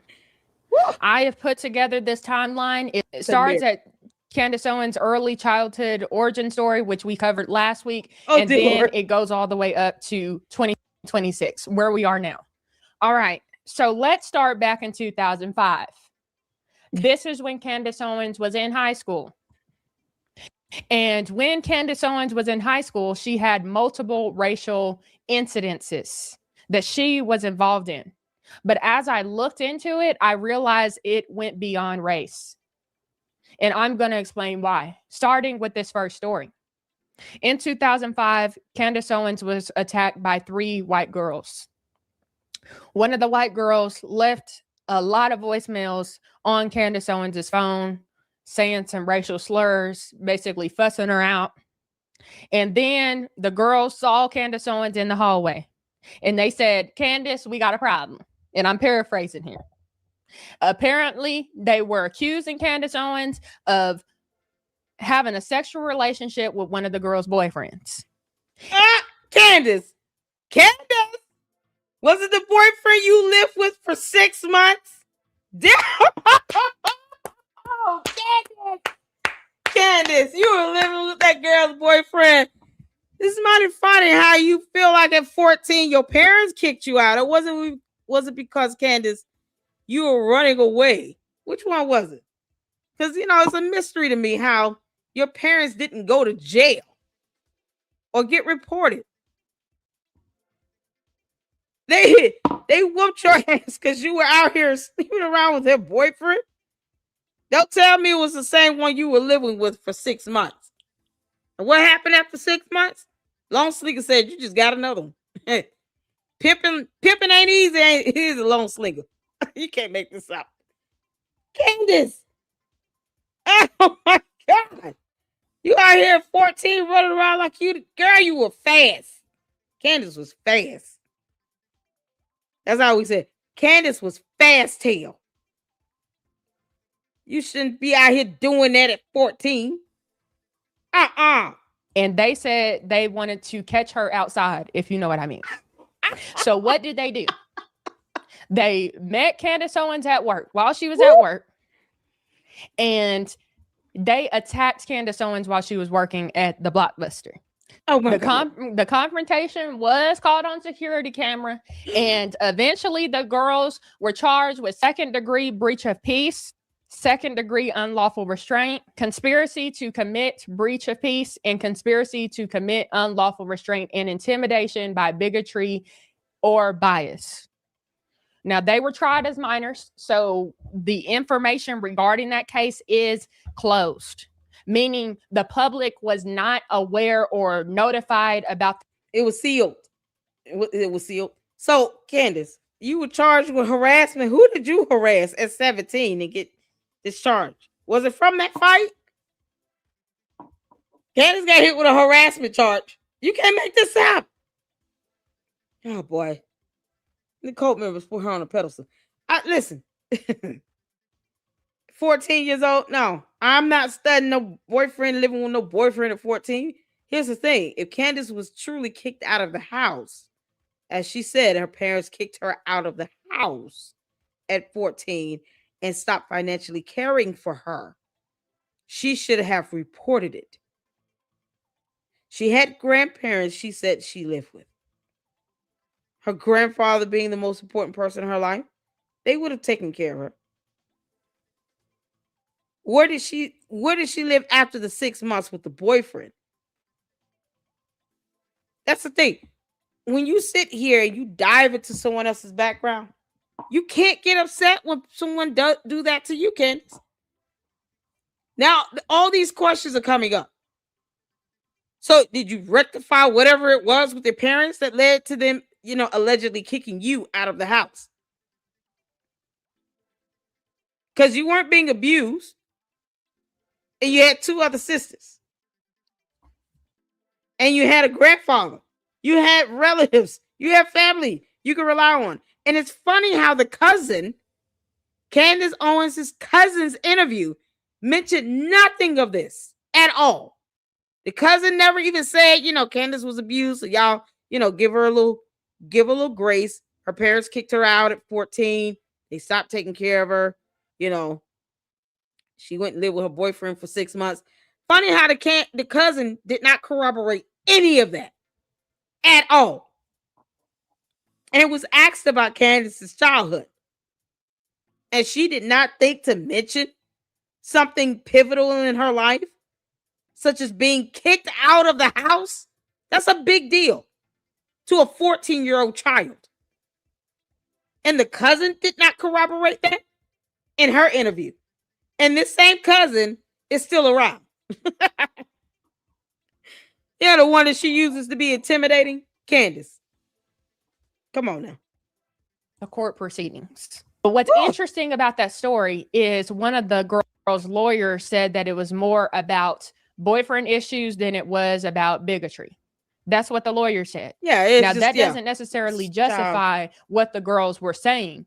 But just to add further context, that's what the lawyer said. Are we starting to see what these high school references are coming about? Well, if that's not enough, let's go ahead and go to 2007. Yes, I went down a rabbit hole. I took my time. In 2007, Candace Owens has another racial incident at school. This time, it did not involve the 3 girls, but it did involve another boyfriend.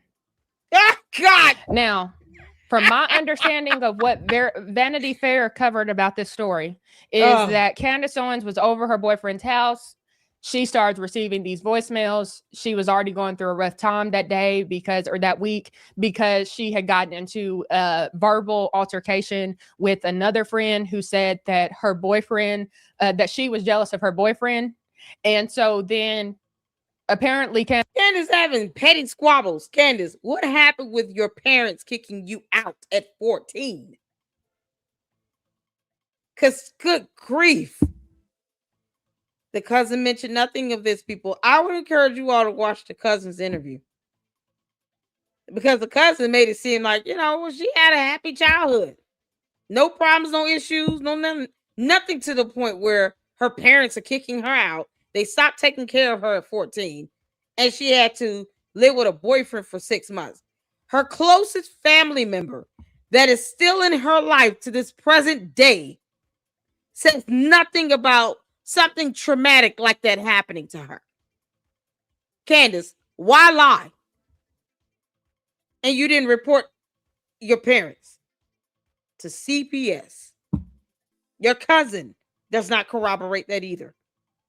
But your fight seemed to be over issues pertaining to boys.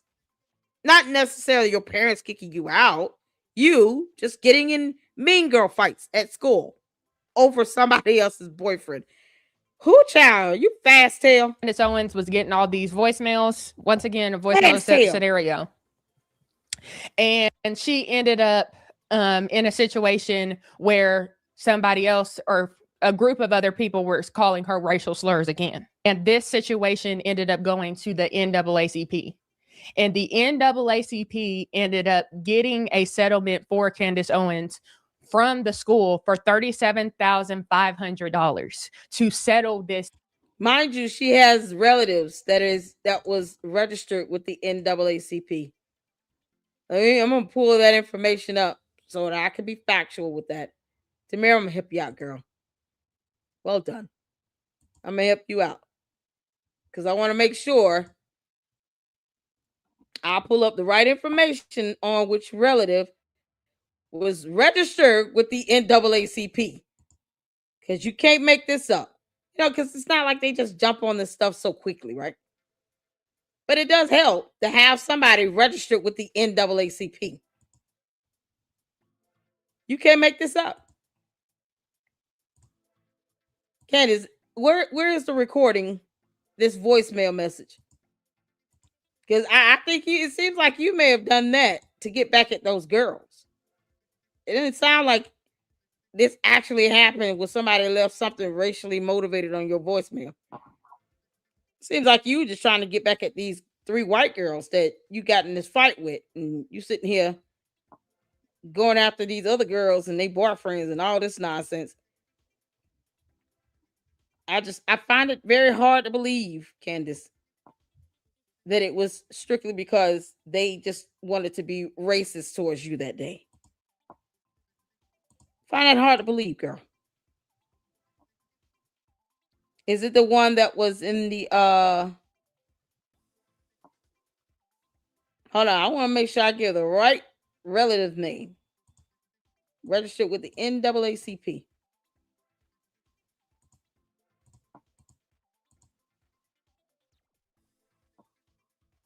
It wasn't Joseph Blyden, was it? Ooh, child.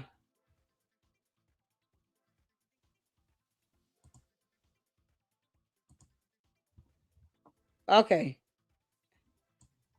Halver Blyden was a member of the National Association for the Advancement of Colored People, NAACP. This is Halver Blyden. Halver Ernest Blyden. That is Candace's relative that was registered with the NAACP.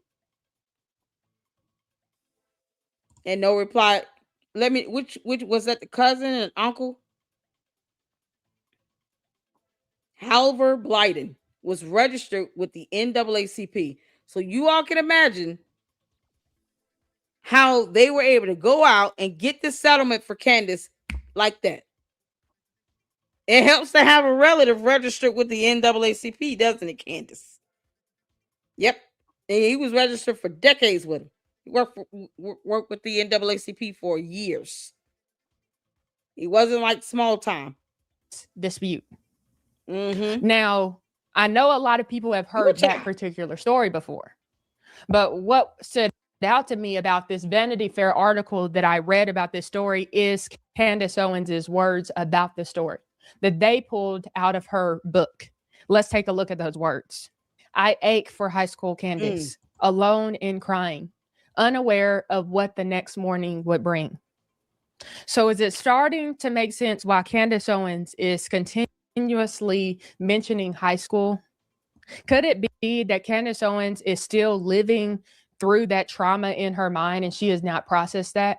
And so now she's projecting the experiences that she had in high school where she felt powerless, where she felt that ache for high school Candace Owens? Could she be projecting that? She's projecting the mean girl bully that she probably was, and it just caught up to her. Candace seemed like the one where she instigated issues. You know, she's an inveterate liar because, you know, there's no evidence that her parents kicked her out of the house at 14, stopped financially caring for her, and then she felt she had to live with her boyfriend for 6 months. However old he sounds. It sounds like he's well over 21. Candace just seemed to be the type where she instigated issues and then they clapped back and then she hollered, "You're being racist." That's what it seems like at this point. She didn't like the fact that they clapped back and defended themselves, or they gave her a taste of her own medicine. Candace seems to be the mean girl bully. She's just the one that cries victim when they respond to her behind. And all of a sudden, she's the victim. Candace, were any documents related to this incident or the voicemail you received? Where's that evidence at? On to Erika Kirk. Could she be projecting that onto Turning Point USA and other people? She's a hothead. Because later in her timeline, which we will get to, we see that Erika Kirk is not the first person that Candace Owens has attacked. Now, if you're looking at the timeline, you know that I listed that Candace Owens was also arrested for harassment in 2007, 2008 range. Goodness. That is interesting to me because now. Yes, it is, Samara. Candace, you got charged with harassment. Who the hell are you harassing? Don't tell me it was like the girlfriend or the boyfriend that you claimed. Yeah, you can't just walk around and claim somebody's boyfriend, right? Or go live with them allegedly for 6 months. That was a dumb lie to tell, Candace. No evidence to corroborate it. Your cousin doesn't corroborate it. Everybody else that knows you said it. You had a good childhood. You can't make this stuff up. Candace Owens has been harassing Turning Point USA, the Macrones, covering that story when they asked her to stop, and Blake Lively and all these other people. So when I saw that, I'm like, that's weird that Candace Owens actually got arrested for harassing people at one point. Now, this is allegedly. Are y'all also noticing all the high school drama Candace Owens was involved in? Could that be where this drama queen got her start? Now let's go ahead and move on to 2009 to 2000. Candace being a fast tail out here running around with boyfriends and crap, and didn't like the fact she got ass whooped a little bit. 14. From 2009 to 2014, Candace Owens was attending the University of Rhode Island. Unfortunately, Candace Owens could not afford the cost of university, so she ended up dropping out, and she was $150,000 in debt. Started my life $150,000 in student loan debt for falling for this, the scam of you must go to college and take out loans, even though you don't really know what you want to do. What you may not have known is she also had a Adderall addiction that developed while she was in college. Let's get full. Oh my God, Adderall. Why y'all didn't tell me what I was in for? No. Oh my good Lord. No reply. You okay? What happened? Okay. What in the world? Oh no. What happened? Oh man. No reply. You good? Do I need to send an email? Okay. Y'all, did y'all see this Adderall? Oh, Tamara. Girl, don't forget her lying about her parents kicking her out at 14 and she went and lived with some boyfriend. I would love to know who that boyfriend is, get him an interview. I just want to know how old he was. How he letting her live with him for 6 months. And her parents aren't caring for her. So obviously he did. Who's got money to care for Candace like this? And she's, 14 years old.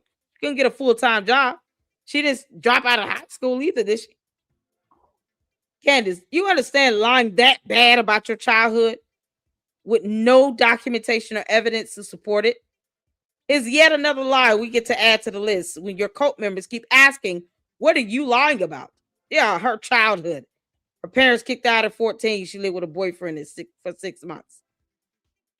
She's getting in fights over them, but no evidence that she was kicked out and had to live with one. But, she says things to pull on everybody's emotions and heartstrings. Adderall, Candace. Forward to 2015. In 2015, Candace Owens launched Degree 180. Degree 180 was a left-wing website that featured celebrity gossip, sex topics, and anti-Trump content. In 2016, Candace Owens launched a Kickstarter campaign for Social Autopsy, a website focused on exposing cyber bullies. Introducing Social Autopsy, the first ever search database that compiles and allows the public to easily access the digital footprint of individuals and companies. Our team has crawled through the public interfaces of Facebook, Twitter, and Instagram, creating real... We can't skip over the whole Adderall thing. What in the world? What's this evidence on that? I want to see the evidence on that. Does she go back to the Adderall thing?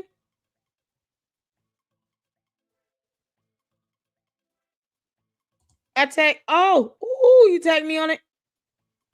Yo, I want to see that. Oh my God. Okay, let me let this play while I look for that post. Goodness gracious.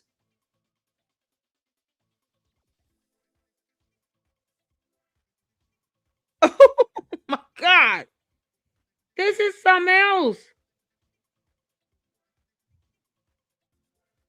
Hold on. Let this play and look for that. Oh my God, Candace. Adderall. Really? And Xanax? Addiction that developed while she was in college. Let's get forward to 2015. In 2015, Candace Owens launched Degree 180. Degree 180 was a left-wing website that featured celebrity gossip, sex topics, and anti-Trump content. In 2016, Candace Owens launched a Kickstarter campaign for Social Autopsy, a website focused on exposing cyber bullies. Introducing Social Autopsy, the first ever search database that compiles and allows the public to easily access the digital footprint of individuals and companies. Our team has crawled through the public interfaces of Facebook, Twitter, and Instagram, creating real profiles for the individuals that lob hate speech over the web. But the platform actually ended up resulting in doxing individuals. The left ended up canceling her over this. The left tried to do hit pieces on me during the election, and that was my red pill moment. Really? So wait, how did doing an anti-bullying thing get you caught up in the left? Because it was a huge failure. And when Candace Owens went through this situation, Candace Owens started thinking. And she was thinking. And next thing you know, let's also mention a little bit more history from 2017. And that is, Candace Owens was evicted from her luxury apartment that costed $3,500 a month. And this all had to do with her not paying rent for 6 months straight. And instead of Candace Owens stepping up to the plate and saying, hey, I gotta pay Paul what I owe Paul. Candace Owens said the reason why she wasn't paying rent is because the apartment had mold. And she went ahead and sued BLT. Lost the lawsuit. And she was ordered to pay $21,300 in back rent plus legal expenses. So, Candace, did you pay that bill?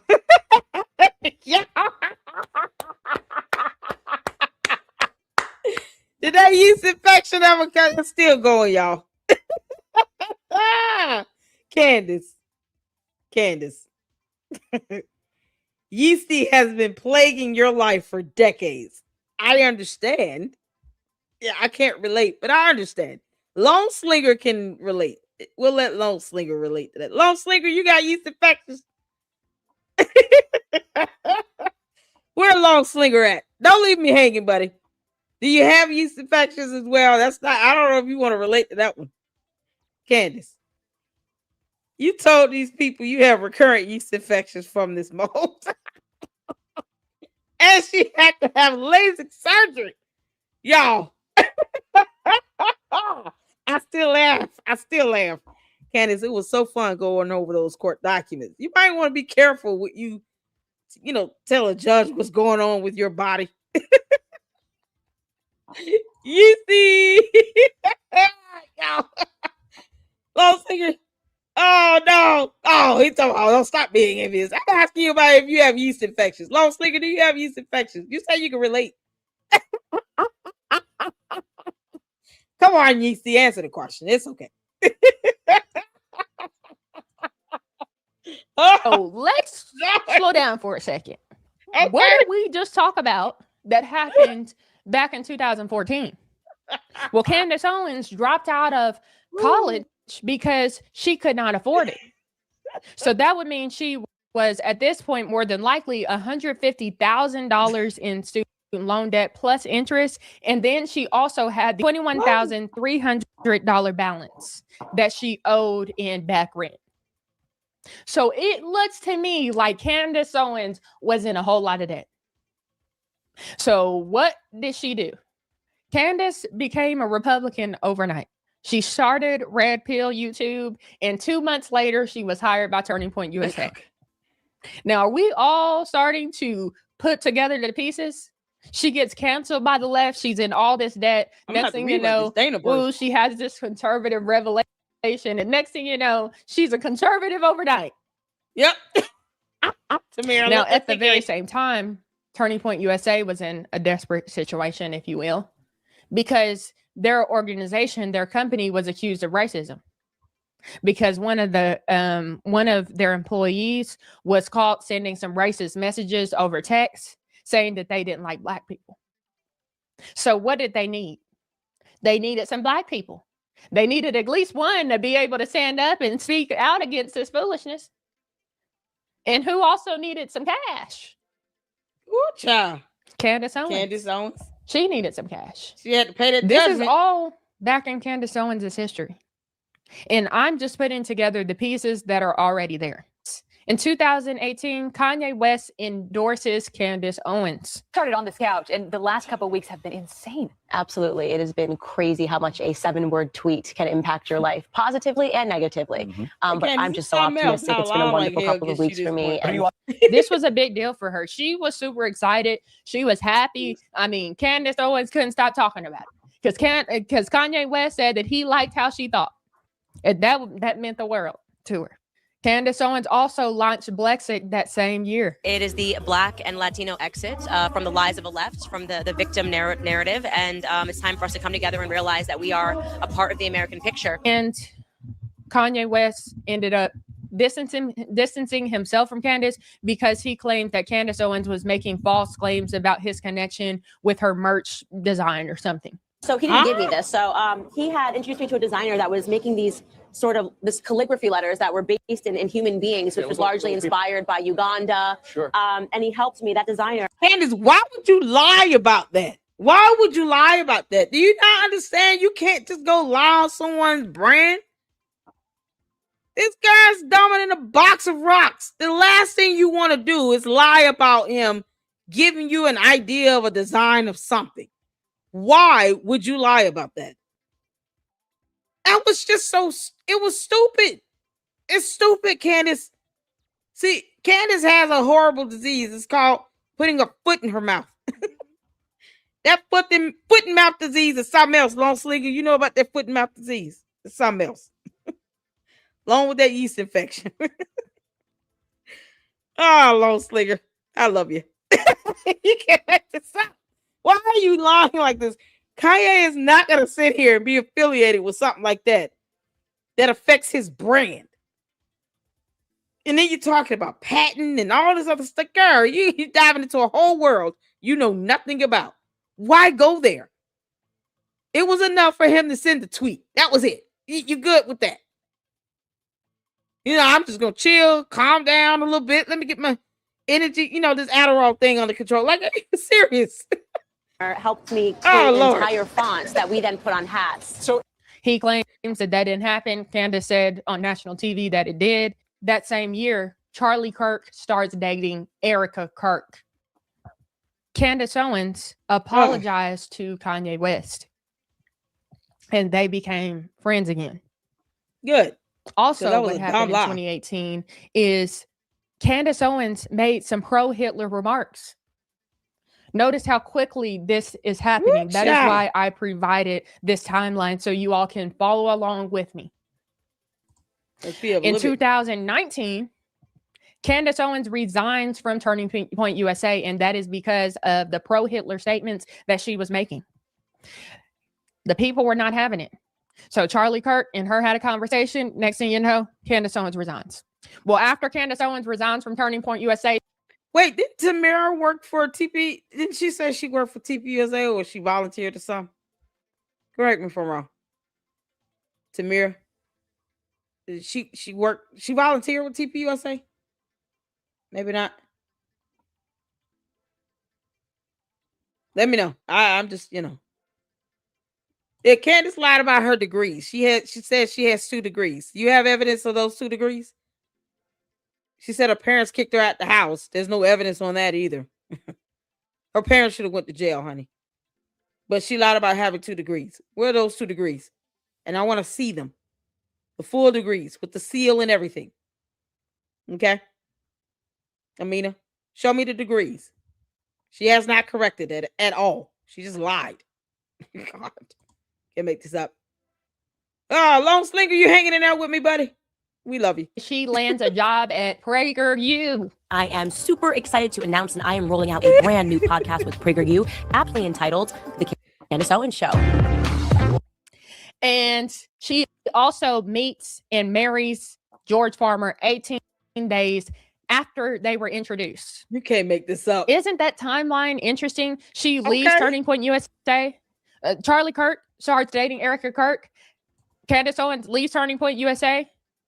And next thing you know, she's married to George Farmer, who people have been saying in the media that he wanted to own or be the, I don't know if he wanted to be CEO of Turning. He was a TP UK chairman in 2019, right? And then he stopped around 2021 or something like that. Candace was only there for like 19 months. She carries on like she was there for 12 years. I mean, no, girl, 19 months. Kick rocks.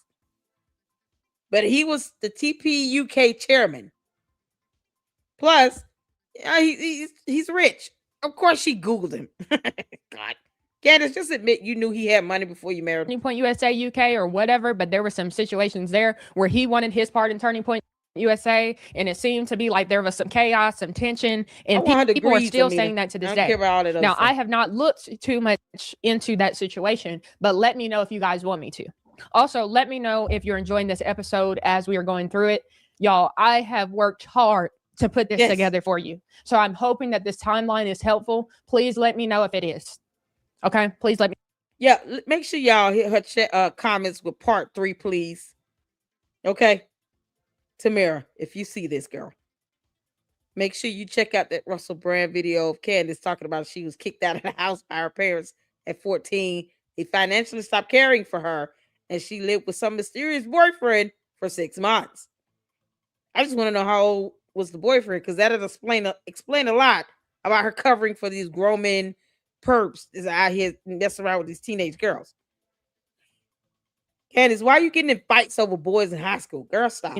On this show, we believe in giving honor where honor is due. I would like to thank Christian for this $5 super thanks that says, thanks, Tamara, keep up the great work. You have good investigation skills. Personally, I don't believe half of what she says about her upbringing was. She said so many different things in so many different interviews, all depending on what hustle/con she was doing at the time. Thank you, Tommy, for this $9.99 super thanks. God bless you.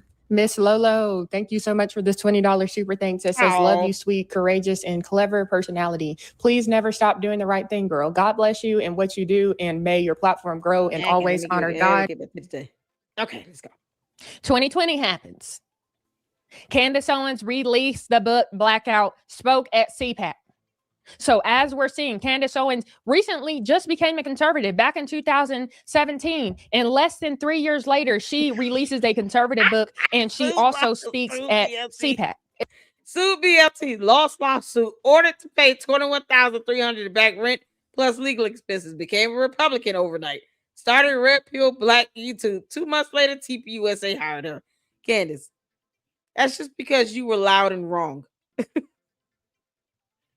And now she claims that she's apolitical. She's like, I'm not even conservative anymore. Candace has said this a few times. Candace, I'm the champion, girl. Copying on me with that, it's not going to work out for you. Yeah, one thing you can't be is consistent. How do you become something overnight, liberal or conservative? How does that happen overnight? You realize when you fake the funk, at some point, this mask is going to fall off, Candace. Look, cult members coming here talking about, am I black or white? It's irrelevant because the Bible doesn't care about my race. It cares about my soul. That's what God cares about. God cares about our soul, not our race. Does not give you credence, Candace, to go after Erika Kirk. And she's a widow. Are you doing it because she's white? Because, we could sit here and go after your cult members for being racist because you're going after a white person. I mean, seriously. So them asking me my race is dumb. Because that's like asking them, are you all attacking Erika Kirk because she's white? See, we can all ask these crazy ass questions, Candy asses. Or you can ask your cult leader, why is she lying about her background and her parents putting her out? Or the fact that she felt having recurrent yeast infections was brought on by black mold that she chose to live with. Was this an authentic rise, or was the conservative movement just desperate? And this is why we need to be willing workers. The harvest is plentiful, but the workers are few. The laborers are few. And a lot of people are wanting to put off the work on somebody else and then wants to complain about why the work is not working right. Talk about it. Why it's not coming out the way that you expected it to. And maybe that has something to do with you. This story is about accountability. And as I look through this timeline, we must hold ourselves accountable as well as conservatives. Now, most of us watching this, we're not making the decisions. We've already seen Ben Shapiro holding himself accountable. But as I'm looking through this timeline, it seems as though the conservatives rush to adopt Candace Owens, to take her into this movement, to love Candace Owens. And next thing you know, she turned on him. And now they're wondering why. But all it takes is a simple timeline to see how this all came about. Now, 2021 was a turning point for me when it comes to Candace Owens. In 2021, I almost had the opportunity to meet Candace Owens. I was about 20 feet away from her, and I was about to walk up to her. And something in my spirit said, don't go up to her. I could see that she had an ego issue. She was full of herself. And at that same event that I was at, I went to an after party, and it was a VIP after party where you had to pay money to be in those rooms. And people were wondering, where is Candace Owens? Why is she not here? And Candace Owens was nowhere in sight. And a lot of people were saying at that time that Candace Owens was arrogant and that she was full of herself. These were conversations that were being had in 2021. Now, what also happened in 2021 is Candace Owens joined the Daily Wire. She also tarnished the reputation of rising star in the conservative movement, Kimberly Klacik. Kim Klacik here. Yes. So I'm going to update everyone. Everyone's asking for updates, and rightfully so. As you know, I'm still under investigation, and none of the allegations have been proven to be true. Basically, the big accusation here is that federal agents aren't doing their job, right? For so many people on the right, that was truly a turning point for them when it came to their support for Candace Owens, because they knew that. And Kimberly Klacik, we went over this lawsuit, people. I'm pretty much going over all the lawsuits that Candace has, except the charges she, caught at 17 for harassment, because it fits. And Kimberly Klacik was like, listen, just leave me alone. She was running a race. I think it was just within her district. And Candace just kind of targeted her. It's like she didn't want any competition with any other black female conservative that's attractive and wanted to just kind of dominate this. That's not how this works, Candace. And you have other black women who are also conservatives that her cult base forget about, and they think that Candace is the only black female conservative on earth because reasons. And now she doesn't even claim to be conservative. Go figure. It's the irony for me. Isn't that she's like, oh, I'm apolitical. Candace, stop copying me, Heifer. No, you're not. And I just don't get it. Just, Candace, go where you're happy. It's obviously it's not conservatism at all. Not even a little bit. I see this Adderall article, Candace, you wrote. Child, nothing conservative about this article, girl. Kimberly Klacik did nothing wrong, and her financial dealings in her campaign were completely fine, in good standing. Instead, Candace Owens went online, went on an Instagram live, and completely tarnished her reputation. Millions of Candace Owens supporters backed her just because they trusted her. And to those people who did that, if you happen to be somebody who backed Candace Owens during that time, you owe Kimberly Klacik an apology, and I hope you give her one. I know her. She's my friend, and a lot of y'all were wrong. Candace Owens also. Very wrong, Candace. I've read the court documents, and you were extraordinarily wrong. You just went out on the attack on this girl, and for no reason. I think there's enough space in conservatism for more than one black woman. The idea of you feeling intimidated and threatened by any other black woman in conservatism, Candace, is disgusting. You don't sit here and dominate that. And now you're not conservative at all because reasons. You got people out here that are supporting you, telling people not to vote for somebody. Make it make sense? She's not a conservative. Candace, just living your truth. Hosted a series of Instagram live attacks against celebrities and other right-wing conservatives during that same year. She was posting attack after attack after attack. She also began selling these freedom phones. And I remember when she came out with that was interesting. I was like, okay, that was kind of out of, that was random, is what I was thinking. And next thing you know, the freedom phones didn't exist anymore. Never brought it back up, which is interesting. I mean, she was selling the phones for $500 and they were worth $120. What? And, it's interesting that she was doing that because people said in her, like during her current investigation that. Are you selling the phones for $500 and they were worth $120? Candace, that's a $380 markup. I understand math might go over your head, but trust the math on that. Why were you selling these phones for $500? You robbing people blind. Oh, it's interesting that she was doing that because people said in her, like during her current investigation, that she keeps bringing stuff up and then after it falls apart, she never even addresses it. She takes no accountability. None. And so it's interesting when I look back in her history and I'm like, well, I'm seeing, that's a pattern. In 2022, Candace Owens founded a startup called Glorify. And this was a banking startup. The company shut down within months. So I really don't know the update on that. And then in 2023, Blexic ended up merging with Turning Point USA. Let's take a quick look at what Joel Patrick has to say about his involvement in Candace Owens's Blexic. Apparently, she owes him money to this day. This is extremely angry and vindictive as a person. I know this from personal experiences with her. Candace also owes me money, speaking of which. She owes me reimbursement for when I brought Brandon Tatum and several other people to Blexit. They were supposed to pay for my hotel. They promised me they would pay for my hotel. They did not pay for my hotel. And you're like, well, what do you care? You got money now. That's fine. I didn't have money then. Would have been nice, though. I made posts. No, it's the principle of the situation, Candace. Pay him what you owe him. You gonna pay me what you owe me, Sienna. Candace, pay him what you owe him. It's about principle and integrity, is it not? How dare Candace Owens farmer not pay her debts of what she owes? Candace, Cadence, you owe this young man for his hotel fare. Pay him what you owe him. Give him the money. Don't make me get my Irish. Yeah, I got a mean Irish accent I can just pull in. For Blexit. I was in the founding meeting for Blexit. I was never recognized for my work on Brexit. But you know what? It is what it is. We're also going to just ignore the fact that Candace tried to poach donors from TPUSA to donate to Brexit, even though Brexit was objectively a failure since there was no measurable increase in black voters that could be tied directly to Brexit. And it was in direct competition with the president's actual Black Voices for Trump organization. In 2024, Candace Owens ramps up her anti-Semitic rhetoric. Candace, this is such a low blow for someone married to a lord. Yo, such a low blow. Married to a lord. Why are you acting so broke, Candace? Everybody said Beetlejuice.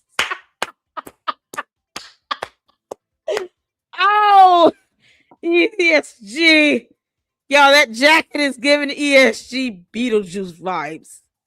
Just don't say it 3 times. She might appear.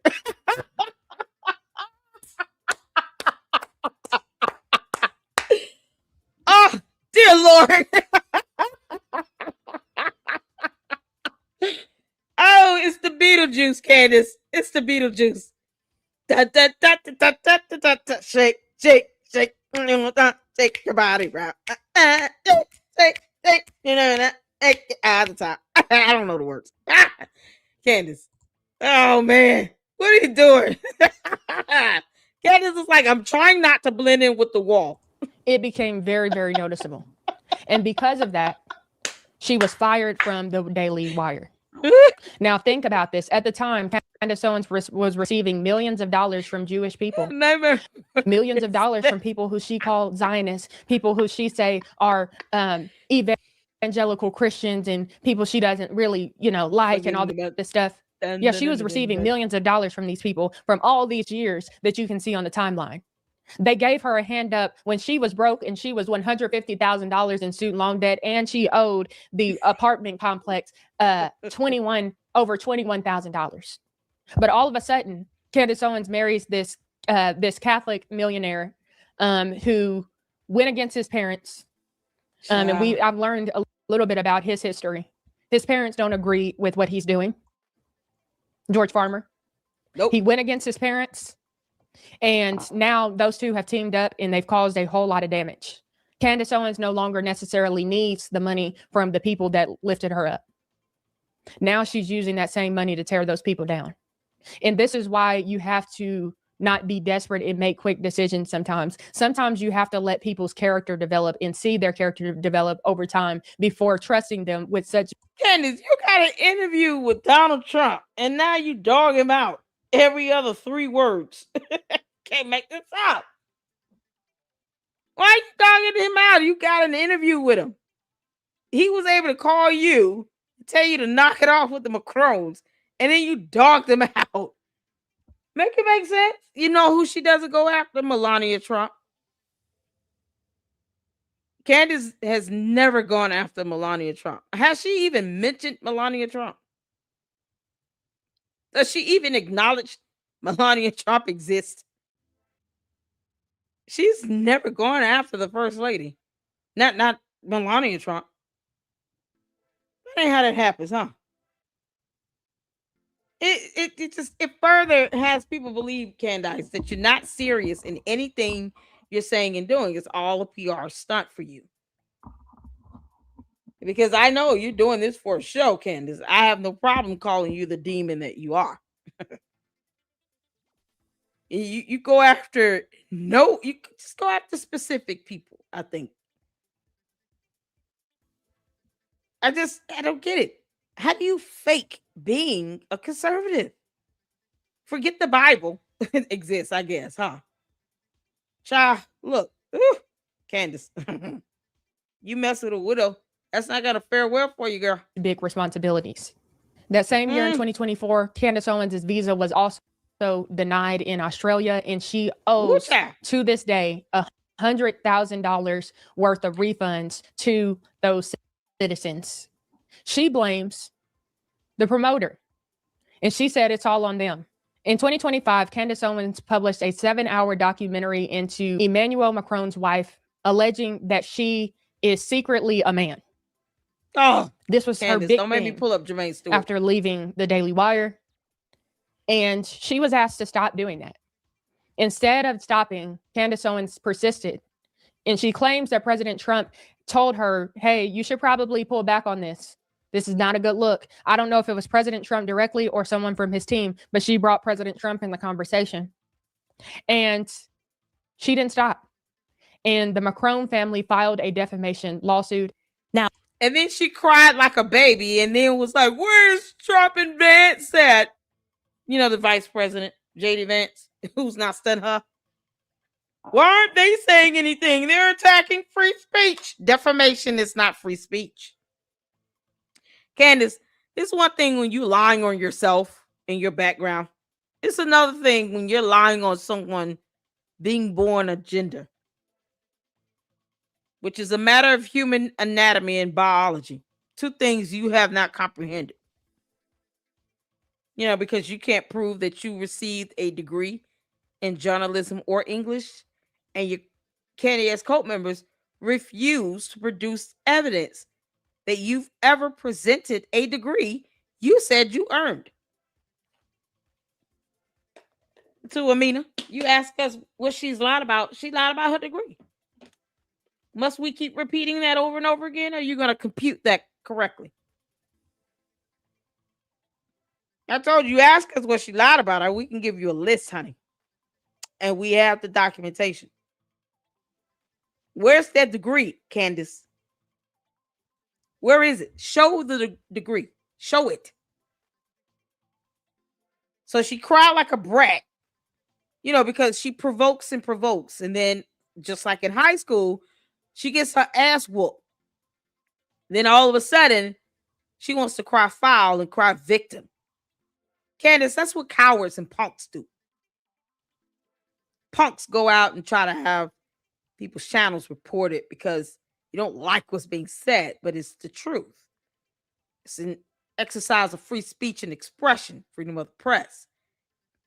But when you go out and intentionally lie and you show a complete disregard of the truth, that is defamation, particularly slander and libel. And because you had that disregard of the truth, then it's malicious intent, to which they will prove. You have court next month, Candace. Make sure your little ass show up. Oh, and we're going to be giving updates on the court case for the Macron lawsuit this weekend. I got a couple messages at x.com on when I'm doing updates.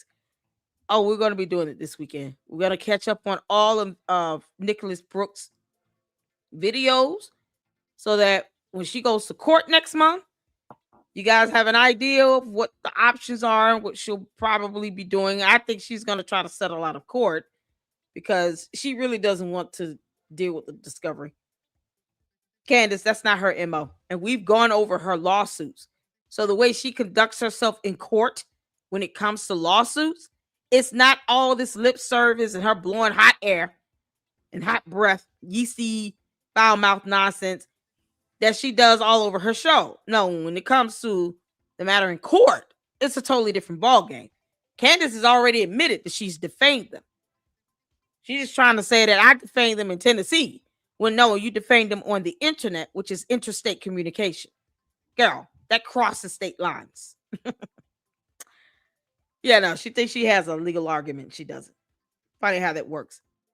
Candace, don't respond and say that you defamed them at all. And I'm tagged in it. And don't think that I'm not going to snip that damn response, girl.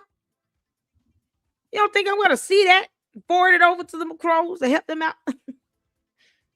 Candace doing clown stuff on X.com. You don't even realize it. She told on herself twice. Candace, you're going to lose. Stop crying about it. Just go to court. You got court next month, Candace. Don't wear the Beetlejuice suit. It's not going to be cute. Oh, if you are, in fact, currently at this moment, the first man of France, that would be Brigitte Macron.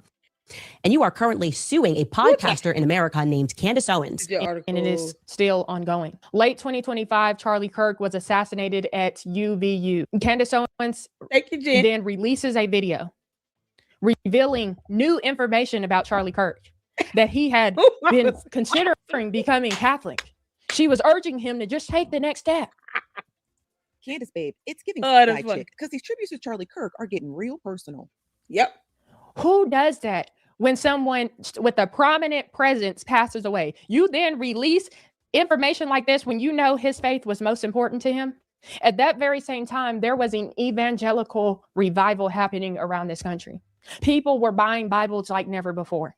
And Candace Owens saw this moment as a moment to hijack the legacy of Charlie Kirk and push what she cared about, which was Catholicism and her hate for Israel. In her early part of her investigation, Benjamin Netanyahu eventually released a letter that Charlie Kirk had sent him. In this letter, Candace Owens said that this letter was going to be a big deal, and it was going to show that Israel was the reason why Charlie Kirk is not here, that Israel had something to do with it. Somebody has fabricated a monstrous big lie that Israel had something to do with Charlie Kirk's horrific murder. This is insane. It is false. It is outrageous. Charlie Kirk was a giant, a once-in-a-century talent who defended freedom, defended America, defended our common Judeo-Christian civilization. Charlie loved Israel. He loved the Jewish people. He told me so in a letter that he sent me just a few months ago. Well, once Benjamin Netanyahu released that letter, the world saw that Candace Owens, what she said was not adding up. CNN also sat down with Candace Owens. CNN presented court filings detailing Tyler Robinson's involvement in Charlie Kirk's assassination. When you say you believe that Charlie Kirk was betrayed by someone close to him, what do you mean? I think that in the coming weeks, there's going to be a lot of financial reports that are coming out. And I, first and foremost, do not believe it. Wolves of Finance, is he enjoying that cease and desist letter he got? Is he still running his mouth? He's going to get sued. Yeah, is Wolves of Finance your source, Candace, for the financial stuff? He's an idiot. And why is he asking for attorney's fees? It's funny how he put out all this nonsense. Defamation is not protected free speech. And then he turns around and asks everybody to help him pay for attorney's fees. Make it make sense? No, Wolves of Finance, you got it. Go represent yourself, clown. Tyler Robinson killed Charlie Kirk. I want to be very clear on that. Whether he was involved, I think the answer is yes. I think. Candace, who pulled the trigger on the gun? Because you were supposed to be telling us this back in October. Who pulled the trigger on the gun, Heifer? You've been stringing your whole people along. Now you're off on a tangent attacking widows and violating the scriptures in the Bible. And yet you can't tell us who pulled the trigger on the gun. That's obvious. Give us the and evidence. your basis for saying he didn't act alone is what? I don't know, maybe the weird Fed messages that were concocted out of thin air that had no timestamp and were written like they were speaking in 1822, among other things. Their lack of an ability to answer any basic questions about what took place. Do you have any proof? Yeah, but no evidence on it. Where's the evidence of the person with the weapon in their hand pulling the trigger on the gun?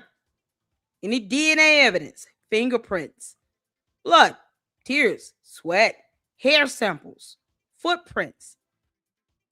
Where's the evidence? Candace, I shouldn't even have to tell you what type of evidence to go and get. Can't make this up. That the messages were made up because that would be easily proven. Yeah, but they didn't put timestamps on them, and Discord came out and said they didn't exist. This was supposedly text messages, not Discord messages. It's my understanding from the indictment. I actually did not read that they were text messages. The indictment. You didn't read it at all. What would it be like the feds are like on a computer, like typing it out back and forth? That's exactly what it is. The feds made up the text messages. But you don't have anyone from like the FBI telling you. The feds is not spearheading the investigation. And it's the Attorney General, the state of Utah. Give the man his credit. FBI does not have jurisdiction over that investigation. It is the state of Utah.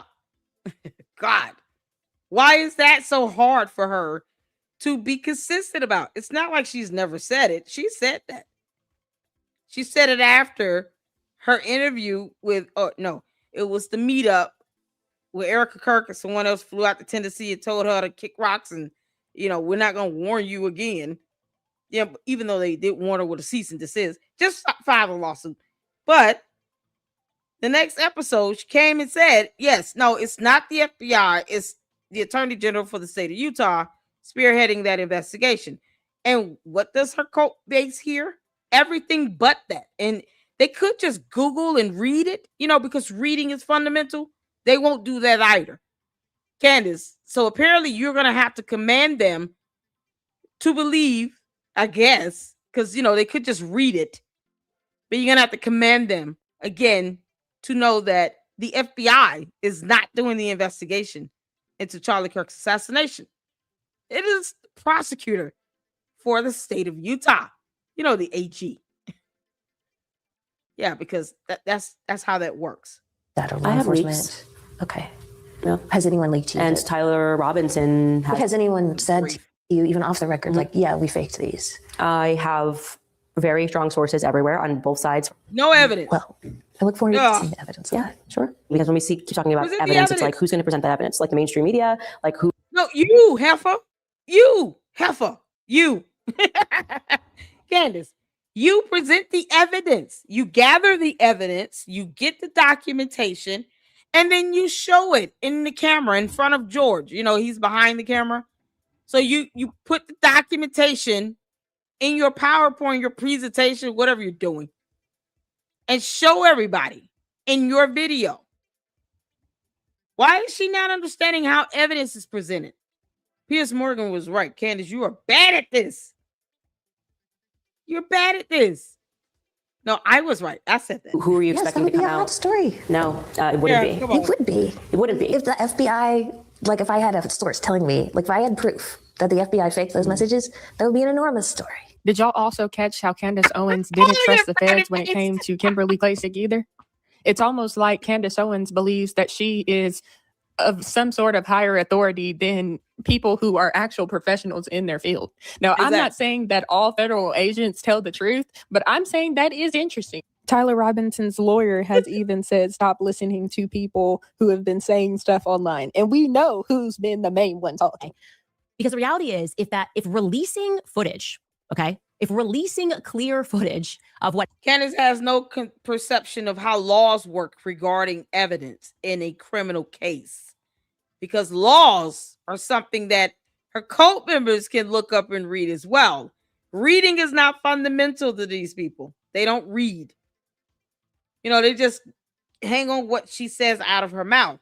Candace, that's why you need to show them the law pertaining to evidence being released in a criminal investigation. Because they're only going to believe it if you say it. You're their cult leader. You need to lead better, Candace. You're dragging your cult down to the fiery pits of hell, or wherever you're going. Zanzibar, who knows? You're going to have to do better with being, the cult leader that you are. What happened on that day means that you are going to lose in court. That it probably signifies that the person that you are trying to bring to court didn't do it. Keep in mind, this was the same person who was disqualifying Charlie Kirk's chief of staff because he used to be an intern in the office. But, oh yeah, she's an expert. They presented the evidence to Candace Owens that the police have at this point, and Candace Owens didn't even know the information that they released. She was, of course, completely confused. At that moment, we all realized that she hadn't even read up on the story. But yet she had hosted a full-on investigation into Charlie Kirk's assassination. Next thing you know, she comes out with Fort Huachuca claims, and Erika Kirk was at this military base, right? And all this stuff was happening, and all of that fell apart. And even Candace Owens' biggest supporter, her number one supporter on X, came out and said he can no longer support Candace Owens because of what she said about that Fort Huachuca claims. He said that those were false and everybody could see it. In 2026, Candace Owens doubled down. This leads us to where we are today. Candace Owens received a second cease and desist letter from Turning Point USA, and she laughed it off. Right, you guys, happy Wednesday, and congratulations to me. Congratulations are in order to me. I received my first legal letter of 2026. I would say that it took longer than expected, right? It was 20 days into January, yesterday at least, when I received it. I think that's a record. I'm proud of myself. Wasn't a big deal to her. And then she doubled down even more. She has now started an investigation into Charlie Kirk's widow, Erika Kirk, because she has a feeling that Erika Kirk was involved in Charlie Kirk's assassination. It's fascinating that this one word that completely destroys and throws us off track is also a word that in some ways rhymes with the history and what we're going through today. And it's dangerous to want to be someone or something that you're not. To perform, to impress, to strive to be equal to another broken human. I find it absolutely intriguing, the act of comparing yourself to another person, because truly, how well do you know that person that you're comparing yourself to? Sure, you see their highlight reel on social media, you see their outward appearance, but do you ever see the reality? More oftentimes than not, we don't. And it's almost like the act of comparison, you're creating this fake illusion of jealousy that doesn't even exist. And I have watched firsthand this one single word destroy some of the most talented people in their industry. And it doesn't matter what age you are, what demographic. Like I said, I've been in the entertainment industry since I was 13. I've been a business owner since I was 17. And it doesn't matter if you're walking across the stage for Miss USA or if you're in a boardroom, comparison bleeds into all of it. And to think that the girl sitting next to you is your comparison, is your competition. That's how Candace thinks. She thinks everybody's her competition. Candace, no one stun you when you don't pay our bills. We owe you nothing, heifer. Chabu, at least the cult members are used to me calling her heifer. You know, I don't owe her anything. She's not my god or cult leader. There's no cult leader in my life at all. And she's certainly not God. Candace, you need to do a better job of commanding your people to spell your name correctly. They still cannot do that. Can't make this up. It was funny. One of them said that she went to the school that Umar went to as well. That was funny. That was funny. I laughed on that one. You know, because Umar's an idiot. Oh, dear Lord. Candace. No one cares how you feel. Okay? You've been wanting to force people to care how you feel for decades. It's not happening. Because your feelings aren't even validated at this point when you're just sitting here going after somebody who's not stunning you. But when she sues you, I want you to keep this energy up, heifer. I want you to go to court and be just as cocky and arrogant as you are every time you get behind that camera or in front of it where George is standing behind it. George, how's the Bully Done Club working out for you? Y'all know he's walking around in a pink tutu. He's singing this Raining Man every day. Come out the closet, George. Candace, keep this energy up. If you're going to sit here and brag about getting cease and desist letters, then why get mad when you get one? Why get mad when you get hit with a lawsuit? Take it like a champion. You know, the way you grabbed this woman's butt and you took that photo. The cult members don't even care about that. They can care less if she's taking photos, kissing other women and grabbing their butts. They find that to be cool. Somehow that's conservative. Can't make this up.